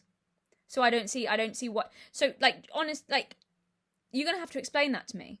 And I think it's because people are saying that any criticism of Islam is then a racist criticism, which is just silly. That's really silly, guys. That's really childish and silly. We know that's not true. That's silly. Islam's not a race. It's a religion. It's an ideology. So someone can make jokes about it without automatically being labelled racist. Anyone criticising Islam does not mean they are being racist. Sometimes it does. Sometimes someone could be criticising Islam and being racist, but that's not always the case. And from what I saw, my opinion of what I heard True Geordie say is that I didn't hear anything racist in that. Offensive, yes. Racist, no. So someone's going to have to explain to me, if you're really upset by my take on this, you're going to have to tell me why that's more offensive than someone making jokes about paedophile priests with Catholics, because they're both based on stereotypes about religion. So why is one okay and the other's not? That's my first thing. I think that's the wider thing here. That's what I first wanted to say. And I want to know also, why does Andrew Tate have to hide behind the protections of that religion to defend himself against True Geordie? Seems pretty fucking cowardly to me. I just find him really dishonest, and it's just. So the rest of Andrew Tate's response, he said, quote, "True Geordie needs to listen. Certain things are not funny and beyond reprisal. You don't sit and insult a man's religion. To insult my religion and the religion of billions of people across the fucking planet making ignorant jokes about fucking blowing ourselves up, thinking it's going to go without consequence. You're going to learn very quickly, my friend, that was a mistake." What the hell was that? Was that some kind of threat? What the hell was that? So that's okay, but making jokes isn't. Interesting. The other thing that got me about Andrew Tate's response is that he'd said True Geordie had like upset some of the women that worked for Tate. like saying, oh, you really upset the feelings of these women that work for me, you made them cry and this is why I hate True Geordie or something. He's a horrible person, he upsets women. Andrew Tate is accusing someone else of being a horrible person because they upset women. I'm gonna say that no, I'm not gonna allow this one to fly. No. After what I've heard Tate say about how you should treat your girlfriend, he does not get to get stroppy at anyone for upsetting women and making them cry. I don't know how other women feel, but the false, like, the protective empathy and hiding behind women actually is what he's doing, to criticise someone else or to, like, as a weapon to hit True Geordie with is pretty distasteful, highly manipulative, and incredibly cowardly. I'm annoyed because I just think, like, how dare Andrew Tate act morally righteous? How dare he? How dare he get offended by someone insulting the group that he belongs to when he spends half his time doing that to women? And I was unbothered by the jokes Andrew Tate was making and saying, look, I don't really care, and defending him on that and his right to do that and his right not to be deplatformed. And then he has to go and be a little baby and go and cry because someone else has done the same to him. Is that a joke? So he can give it, but he can't take it. Is that it? Like a brat. Like a brat, like a child, like a fucking coward. Responsible man. Again, where? People keep telling me that there's this great man hiding somewhere behind Andrew Tate. Where is he? I just see a crying little fucking potato. I knew a girl at school who was like that, constantly giving shit to everyone else, and then she cried and played the victim when she got shit back, and I failed to see how Andrew Tate is behaving any differently than a cry-bully teenage girl playing the victim. How is he not playing the victim? He's such a bitch. Like, Tate is doing nothing to prove wrong my initial assumption of him that he's just a teenage girl in disguise. I bet him and Rollo have sleepovers and, you know, plait each other's hair. Well, he plaits Rollo's hair. No one's plaiting anything on Mr. Potato Head. That little rat's tail hanging off the back of Rollo's head, though, that little whatever the hell that dead thing is, that would look nice with some butterfly clips in it, I think. You know, I mean, I don't know if you guys know this, but they text each other. I don't know. I'm actually kind of pissed about that. Like, genuinely pissed off about that. You'd think that after everything Tate says, that he would defend someone else's right to a platform, even if what they'd said hurt his feelings. But no. I mean, I defended Andrew Tate when he got deplatformed and he hurt my feelings. How am I supposed to respect this man? He's a baby. And the whole racist comments as well. This is the other stupid thing. The whole accusing True Geordie of being racist because of something he said about your conversion to Islam. Right, Andrew Tate's ethnicity isn't it black, white, mixed British American? Like, he's mixed race. His dad was black, his mum was white, British American. Isn't that his ethnicity? Isn't that? I don't, from what I've heard. So it's not really an ethnicity traditionally associated with Islam anyway. So I don't see how a criticism of him converting to Islam is it just doesn't make sense on any. It's ridiculous. I actually can't believe him of all people. Again, he's doing what he did with the Romania thing. He's being the boy who cried racism.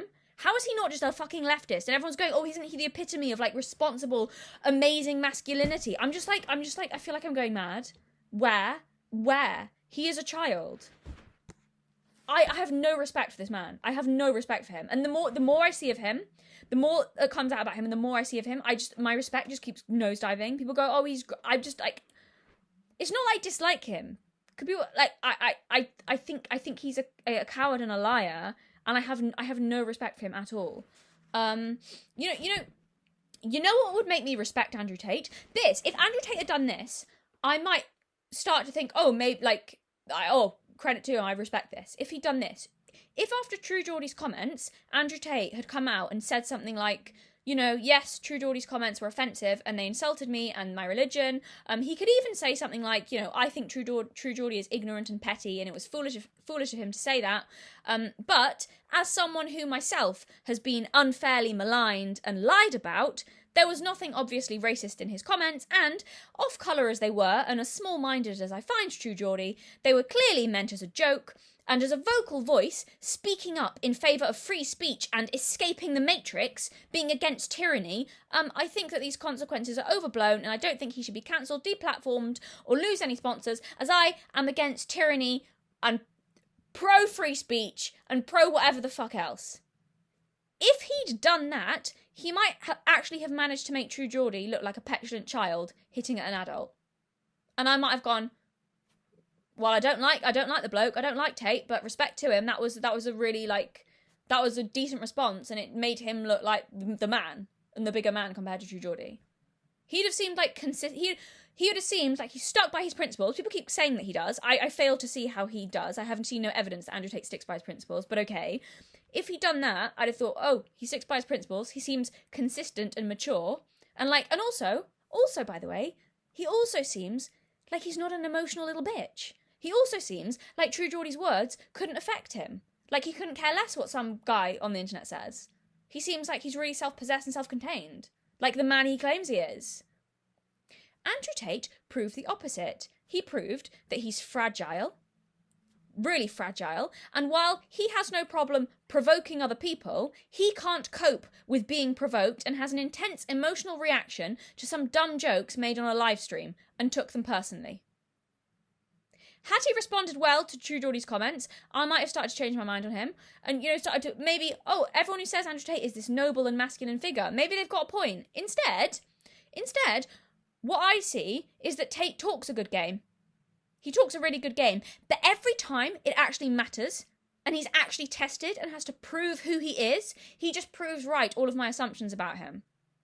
He could, you know what? He didn't even have to come out and have some profound statement. He could have just responded cleverly by just taking the piss or mocking True Geordie. Even if he wasn't going to defend what True Geordie said, he could have just mocked him. That would have been better. And instead, he had a hissy fit and got properly mad about a joke and was half threatening the guy. Fragile. He's like Joffrey. That's what I said. I said last time. Andrew Tate reminds me of Joffrey. He does. He's like Joffrey. Like when someone insults Joffrey. He's similar reaction. And the more I hear, and this whole narrative coming out now about Andrew Tate being this great family guy and family man. I mean, I tell you what, if that's who knows what's true about him and what's not true about him. If that's true about him, that actually makes all my opinions about him, that makes me think he's just 100 times worse than I initially thought. If that, that's not a point in his favour. That makes him look so much worse. And he's just annoying. It's just annoying how he goes on and on about women being fragile and loving drama and over-emotional and can't fucking cope with the world. But he's actually the biggest fucking fragile drama queen on the planet. It's just ridiculous. He's pathetic. And to be fair, on the other side, I'll be honest, I think True Geordie's redemption tour, and as I say, I'm not a massive fan of Geordie, but I kind of like him. He seems like a decent bloke. But I'm going to be honest, his redemption thing is a little bit cringe and I think it's a bit insincere. And I know he got a lot of shit for that because people didn't really believe him. Look, either don't apologise and say it was a joke and stick to that, or if you really believe that you should apologise, then apologise. But an apology when it's not genuine is just the worst of both worlds. It's the worst you can do.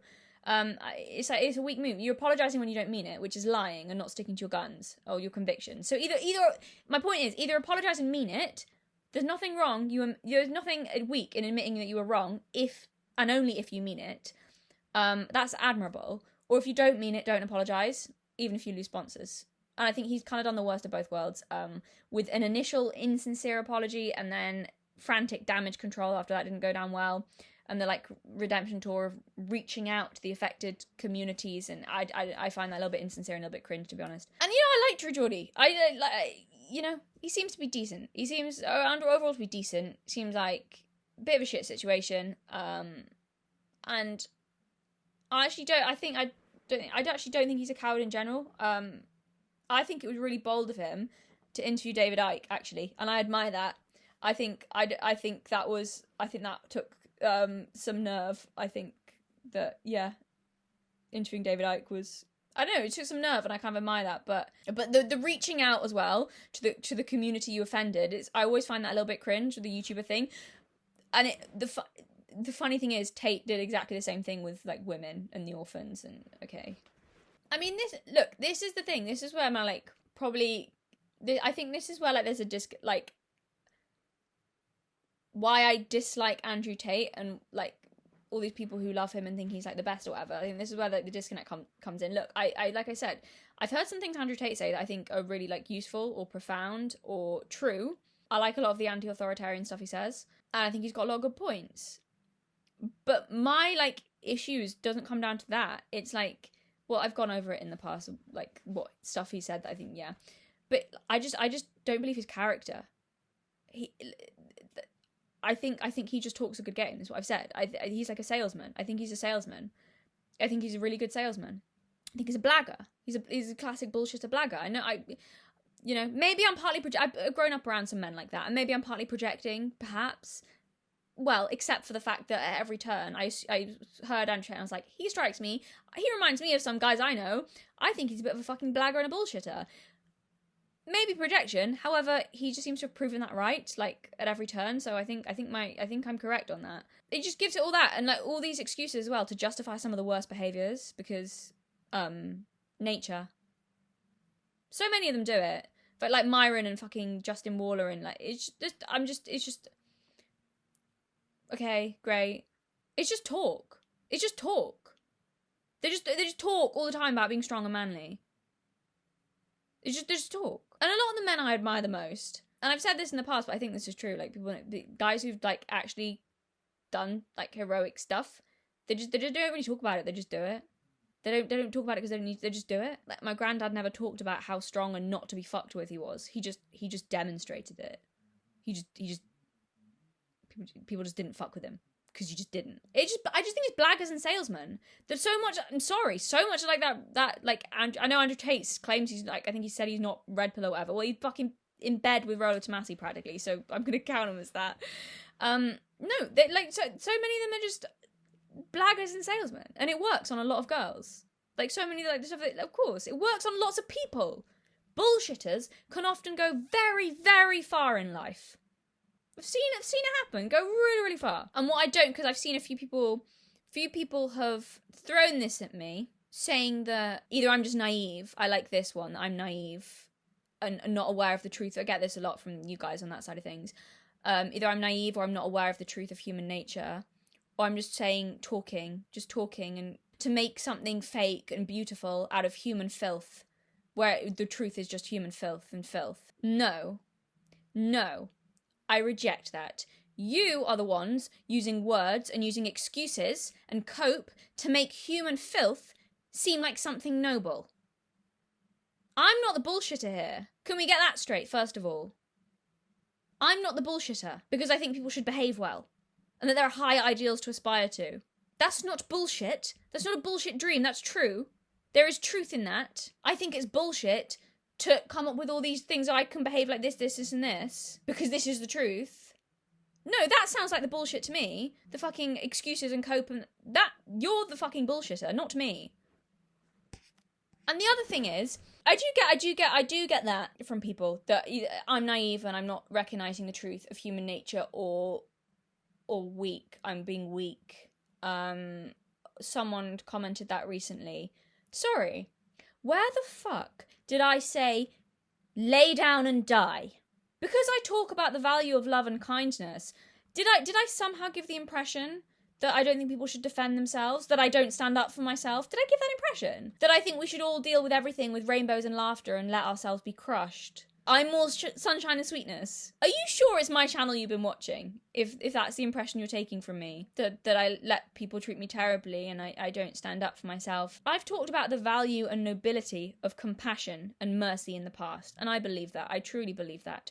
However, my compassion, as should have been demonstrated now several times on my channel, is not endless. Balance is what's important. There's nobility. And I agree with this. There's nobility in being brutal and savage when appropriate, and only when appropriate.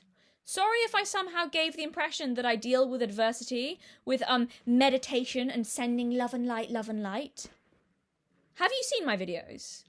Metaphorically speaking, if you take a swing at me, I won't stand and take it. I will scratch your fucking eyes out. And I've always believed this. I've been like this since I was a kid. This is funny because I've always been really shy, and I've said this in the past. I'm very shy, and I'm most of the time, I'm really, really agreeable. I really am. Really, really compromising. I'm a really compromising person. I'm really agreeable. I'm really happy to go along with what will make someone else happy. However, I'm not a pushover, and I'm not going to be treated like shit. And I've always been like that. I can stand up for myself, and I've always been able to do that. I don't know why some people have this impression of me as some, like, well, I do, because sometimes I am, but as some ditzy, useless, like sweet but naive, flower power, tree-hugging hippie kind of girl who would be crushed by the true hardship of the world. Which, firstly, yes, I am all those things. I am definitely flower power, tree-hugging hippie kind of girl. However, again, not all of the time. Someone's throwing shit at me, I'm not going to sit and meditate and send them love, is all I can say about that. See, this is actually my main problem with New Agers, and I've said this in the past. Like, I said I was around a lot of them when I was a kid, which I was. It was a side effect of the little hippie school I went to when I was really young. Look, I understand New Agers really well. I do, and I actually like and admire like quite a chunk of it. And I have like criticisms of it as well. But my biggest issue with it by far has always been its weaknesses. Has always been its weakness. Like I think it's weak. Even as a kid, I used to get frustrated. Look at it, I used to get frustrated by those kind of woolly hippie types who just sort of talk past you in this soft voice. They're like felted outfit, or it's the kind of school I went to. Like, oh, he's kicking your head in. Let's just love him more. Yes, we'll send love. Some people just need a smack in the face, and that's just how it is. So that actually, like, love and light. I get it, and I love that. That's great. That's brilliant. That's wonderful. Lovely. But also, stab someone if you have to. Only if you have to. Defend something. Defend yourselves. Set boundaries. Say no. Be intolerant sometimes when necessary. I've always believed that. I have absolutely zero patience for people who don't have spines. I don't like the spineless ones. For wet lettuces. For soggy flannels. For people who are unable or unwilling to defend themselves or others. For people who allow bad things to spring up and fester because they weren't brave enough to stamp it out. I have zero patience for those people. And that doesn't mean that I have zero patience for people who are really sweet and gentle, and because you can have those people who are sweet and gentle and accommodating and all of those lovely things, and that's a really beautiful quality that some people have. But when it's balanced by the fact that also they're not just, like, they can stand up for themselves when really necessary. Or they're not just going to allow something terrible to happen because they're a coward. So I have zero patience for spinelessness. It annoys me. However, I have equally zero patience for people who are on the other extreme and realise, hey, all these weak people that are around me, yeah, I can crush them. It's easy.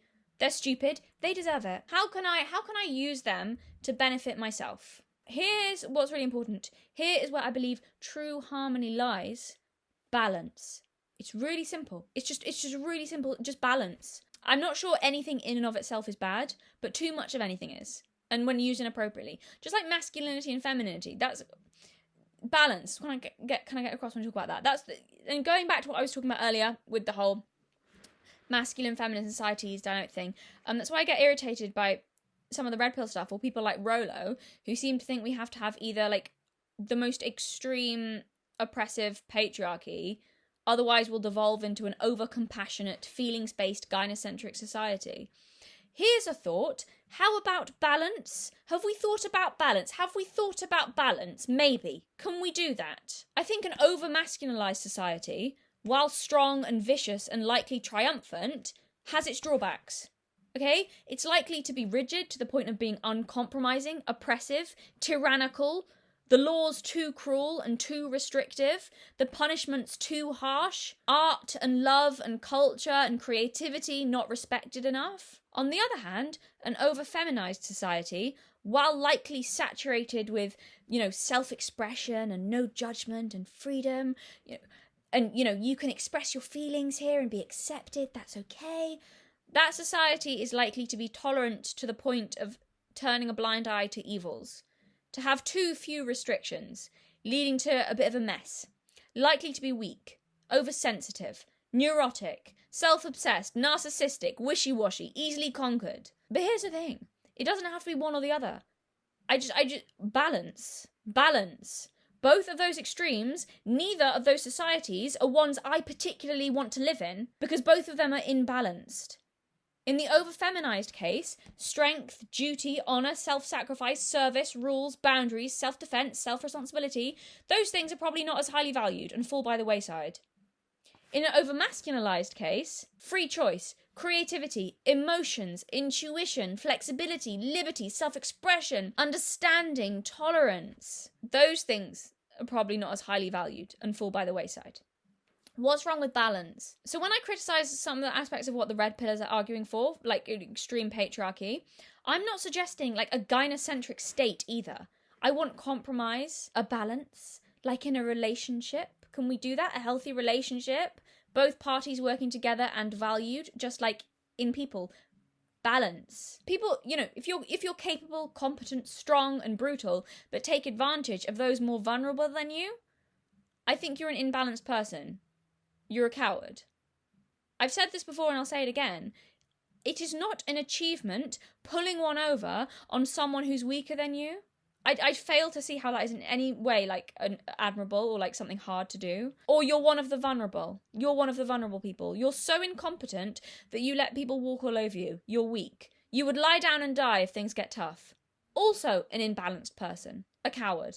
So many people seem to think in such clear-cut binaries that they hear me say Andrew Tate has a history of abusing his abilities over the vulnerable, which by his own admission he does, and you hear, oh my god, you want men to be slaves and walked all over. You're naive. You think weak men will save society. You wouldn't even be attracted to weak men. You liar. You lying bitch.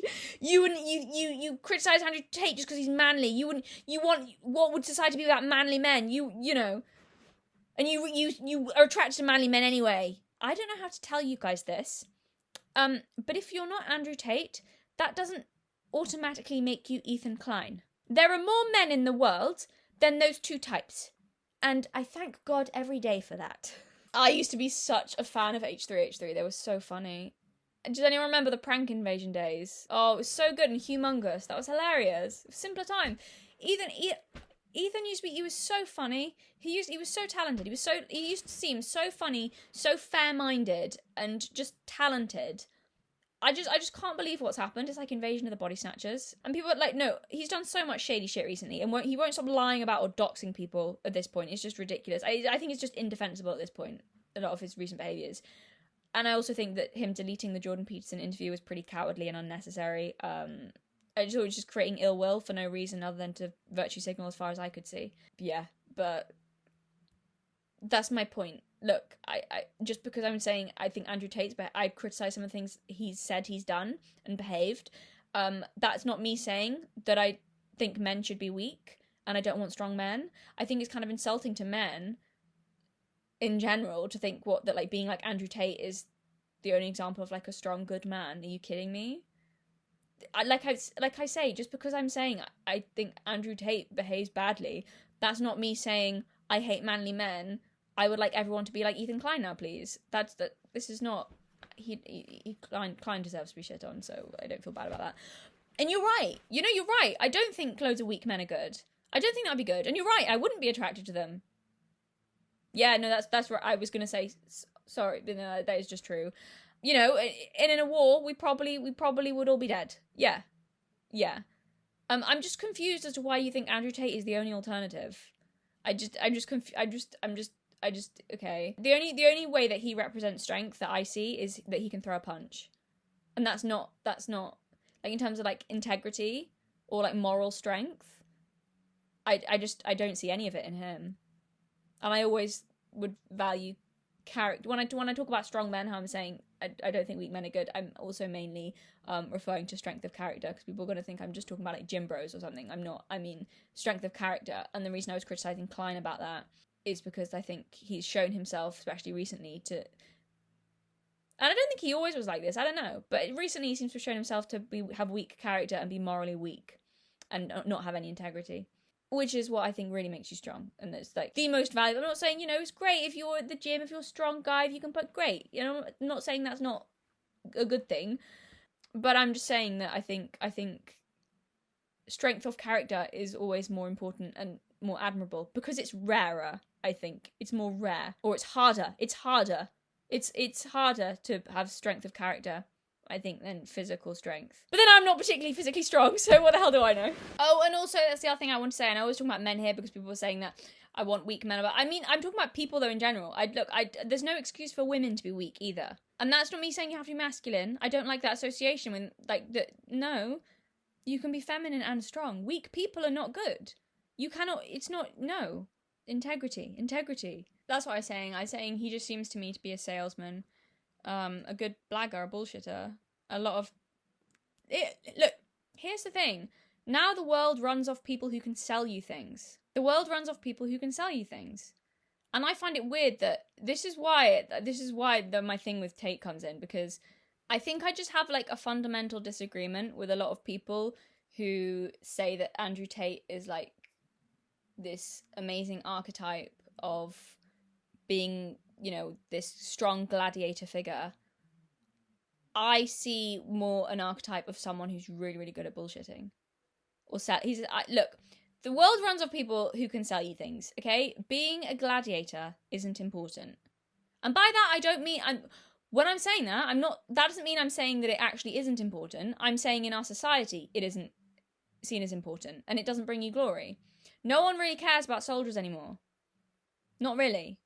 No one gives a shit. And I'm not saying that's how it should be. I'm saying I think that's kind of how it is.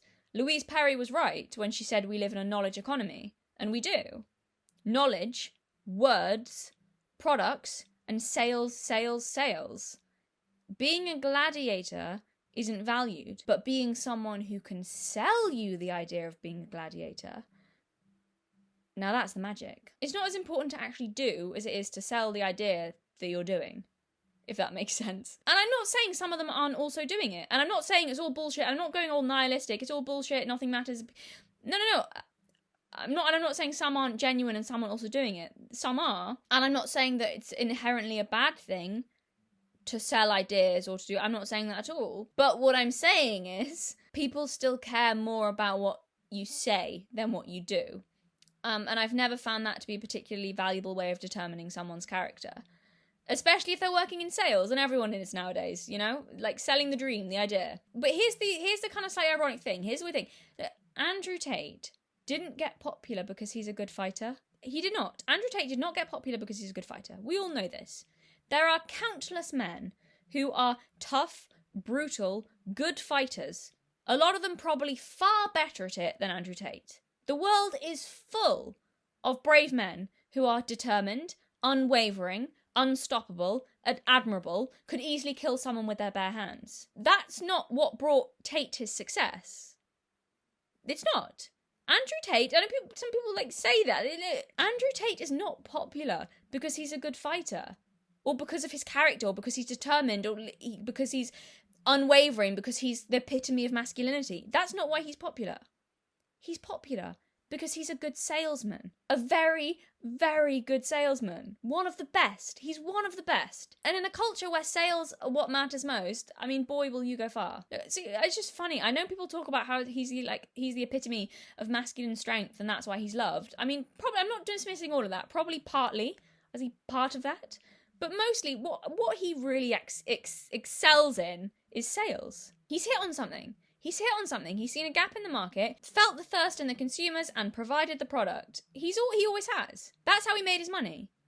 We know that he's a really great salesman. That's how he made his money. Men are lonely. I'll give them cam girls. Sell them a dream of companionship. He's a first-class bullshitter.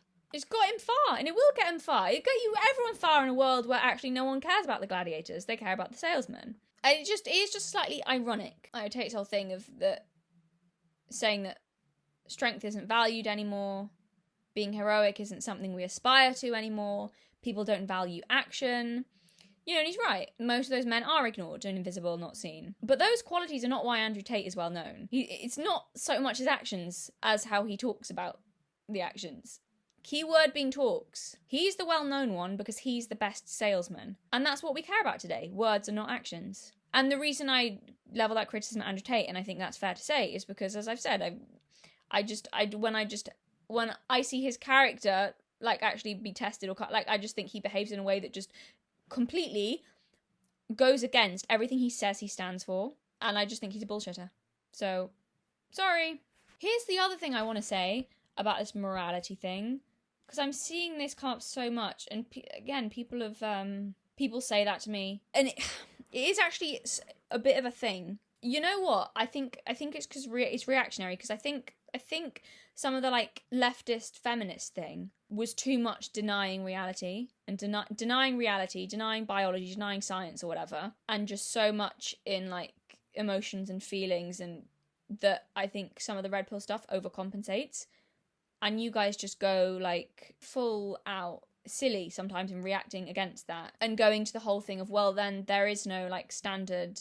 Not everyone, not I know this, but there is a kind of an emerging attitude of that. Then it's just nature and biology is then all that matters and all there is. Which, first of all, I find slightly funny because I think a lot of the times it's not actually even strictly biological or like it's weirdly applied and warped, like science and or facts or like nature stuff. Okay, but almost like a real overlooking or denying of morality.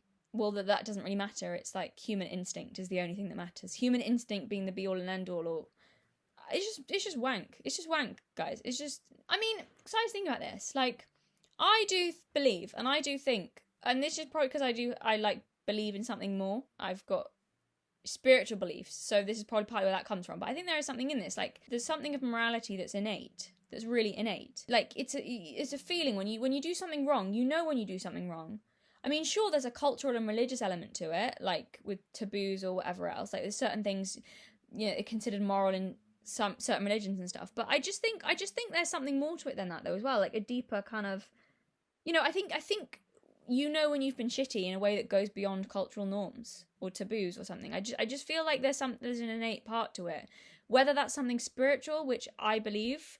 Or, you know, psychological, biological, I just think there's something innate in it. Which, even from a biological sense, surely that would make sense in some way. Like, if you're harming the wider human community, if you're harming the tribe, even if you're going that, like, surely that's going to create some kind of reaction in terms of just, you know, you don't want to end up harming your own species so much to that, you know, so it kind of makes sense from that angle that there's something that would prevent us from just treating each other terribly. But I think there's also something beyond even that. There's something transcendental about that. But I've always thought and always think that it's just weak to come up with a story about why you can be immoral. I think it's cowardly and weak. Because that's what I'm noticing again, like this whole that this attitude now that to be moral is the weak thing to do. I think that's just such an excuse. I think it's such an excuse and the easy way. I think that's the easy road. I think that's just easy. Like, I remember, I'm thinking of one of the things I'm most ashamed of in my life. One of the ways I behaved. And it was because I took the easy route. And it actually benefited me in the short term, it benefited me, but how did I feel? Small, weak, and cowardly. It was a weak thing to do. It was a weak thing for me to do. It was the easy road, and it was not noble that I'd managed to get ahead of someone else by acting immorally. That was not a triumph. That was not me being better than them because I'd managed it. That was cowardly. That was weak, and it was cowardly. And it was the easy road. You know, I just think anyone with any level of intelligence can take advantage of those less intelligent than them. It's not hard. When I talk about morality, I'm not saying don't be vicious or brutal when necessary. Like, people, there's some comments from people, some like people got like angry or like resentful, like, well, this, you just get screwed over, the world will treat you like shit, and all these other things. Why should I ever do anything for anyone if no one's going to do anything for me? And, well, first of all, no one will ever do anything for you if you don't do anything for anyone else. That's the beginning. But when I talk about morality, that's not me saying lie down and die. Just put up with shit. Don't be vicious and brutal. I'm not telling people to not be vicious and brutal. I'm actually not. What I'm saying is be vicious and brutal, but when appropriate. Not against the vulnerable. Not against those who can't defend themselves. That's not what you're supposed to do. I don't know. I know Tate Talk's a good game about, oh, you protect women, blah, blah, blah. Like, I'm just calling bullshit on it. He doesn't demonstrate that.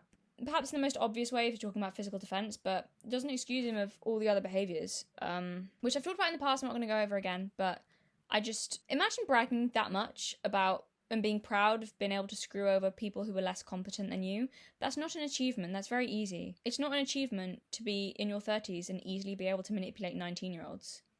Do you know how stupid 19-year-olds are? Stupid enough to go out with Andrew Tate. it's not hard. There's nothing noble about it. It's not. It's just pathetic. It's just lazy and selfish and small to come up with an excuse of why you get to behave the way you do and to take the easy route and screw over other people to get what you want.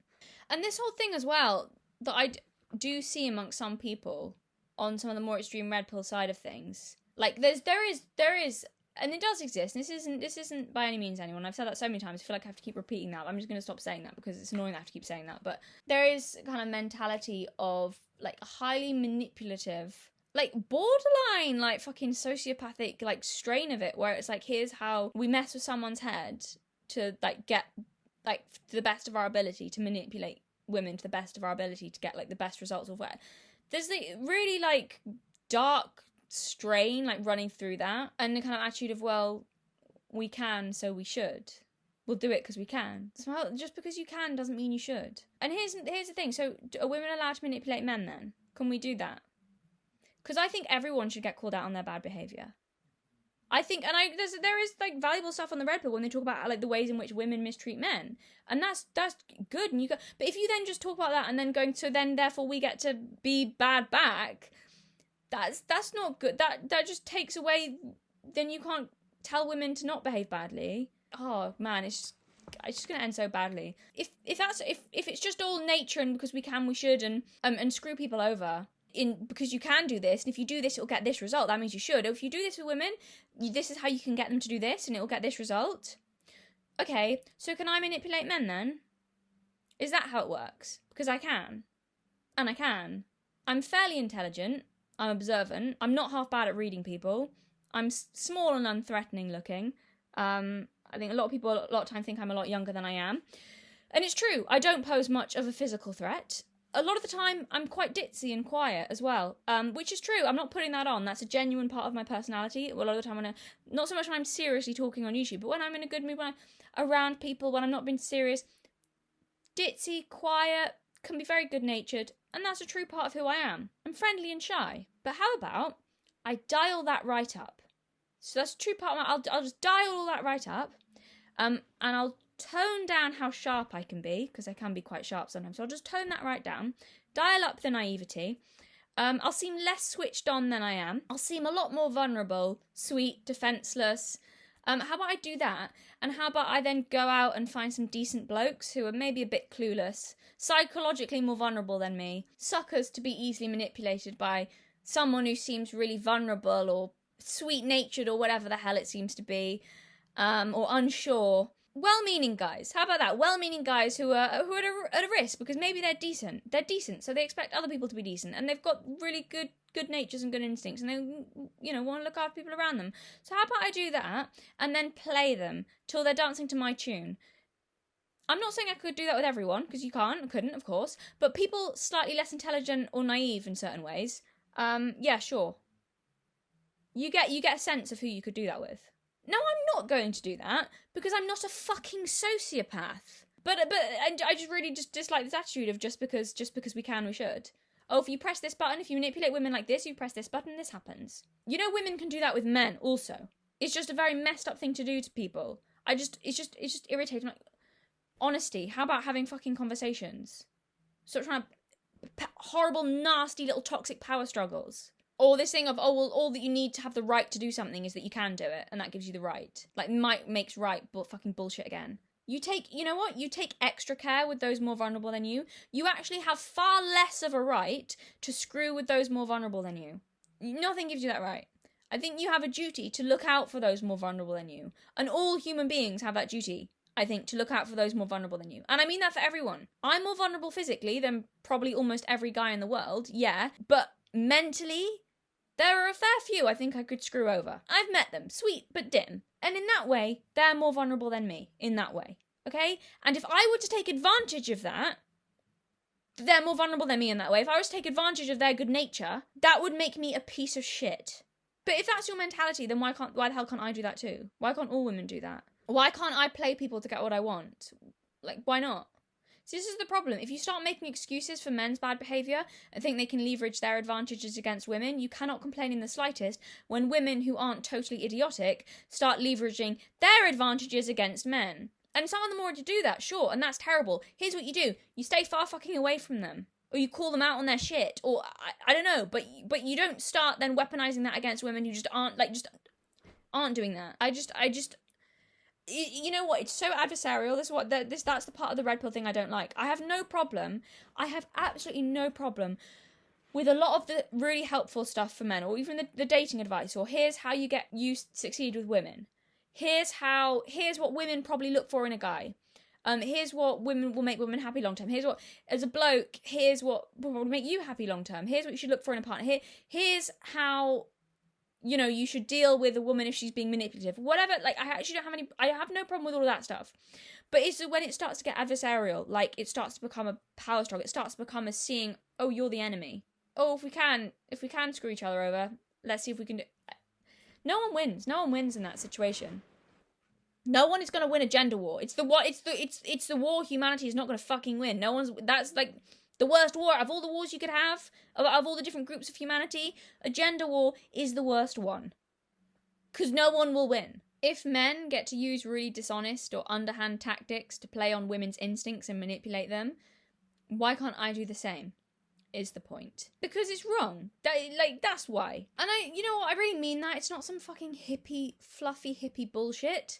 Stop patronising me. I'm getting wound up by the people patronising me. I'm just really naive. And that's all nice in my little fairy tale unicorn rainbow land, but it's not the realities of the world.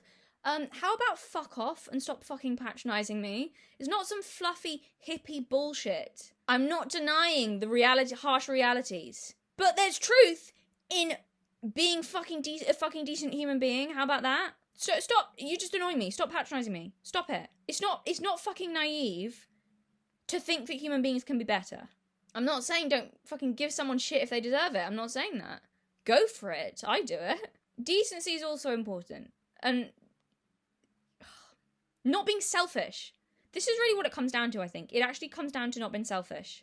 There is nothing fluffy, hippie bullshit in saying don't just live for yourself and don't be selfish.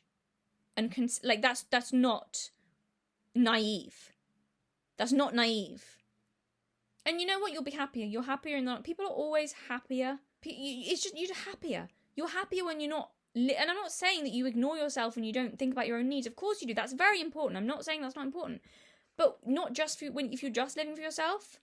If you're a selfish person, you are unhappy. If you want true happiness and meaning in life, there's you can't just live for yourself. You can't serve yourself. Self-serving, selfish. It's unhappy. Unless you're like a psychopath. But are they ever really truly fucking happy anyway? Probably not. It's just like that. It's like that quote, and I quoted this before, but from the Prince of Egypt, which is like one of the best animated films ever. But that quote from it, when you're talking about the value of a life, what kind of life has meaning. What does he say? That line, how can you judge what a man is worth by what he builds or buys, by how much he gains or how much he gave? And I love that. I remember when I heard that for the first time as a kid, and I was like, spiritual moment. No, when I heard that's like, yeah, what's more valuable? How much you gain, how much stuff you have, or how much you get? Like, what's made a bigger impact on the world when you go? What's longer lasting? What's how much you gained or how much you gave? What's the true value? What's the measure of, who you are? I think the answer's obvious. That's not to say don't have great stuff if you can get great stuff. Get great stuff if you want great stuff. I'm just saying. Or maybe I am silly, naive, hippie. Woo! I don't think so. Okay, I'm going to end it here because I've been talking for so long. I'm so scared of how long this video is going to be. It was just going to be like a chat. It was just stuff I wanted to talk about, and it's just gone on for so long. I hope I'm going to edit this down. But anyway, yeah. Check out the conversation with Adam and Sitch that I had the other day. And also check out my Patreon. The first video should be up there for free. Click, go have a look. Go have a gander, go have a wander, go have a look around, go see, go watch the first video, I think, for free, hopefully, if that works. Touch wood. And, yeah. If you want to sign up, if you want to support the channel, then that's great. I don't know. I'm going to see if there's interest in it, how that goes, what the deal is. Anyway, thank you all very much for watching, and goodbye. And happy December as well. It's not quite close enough to say Merry Christmas yet, but, we're getting there. So, goodbye.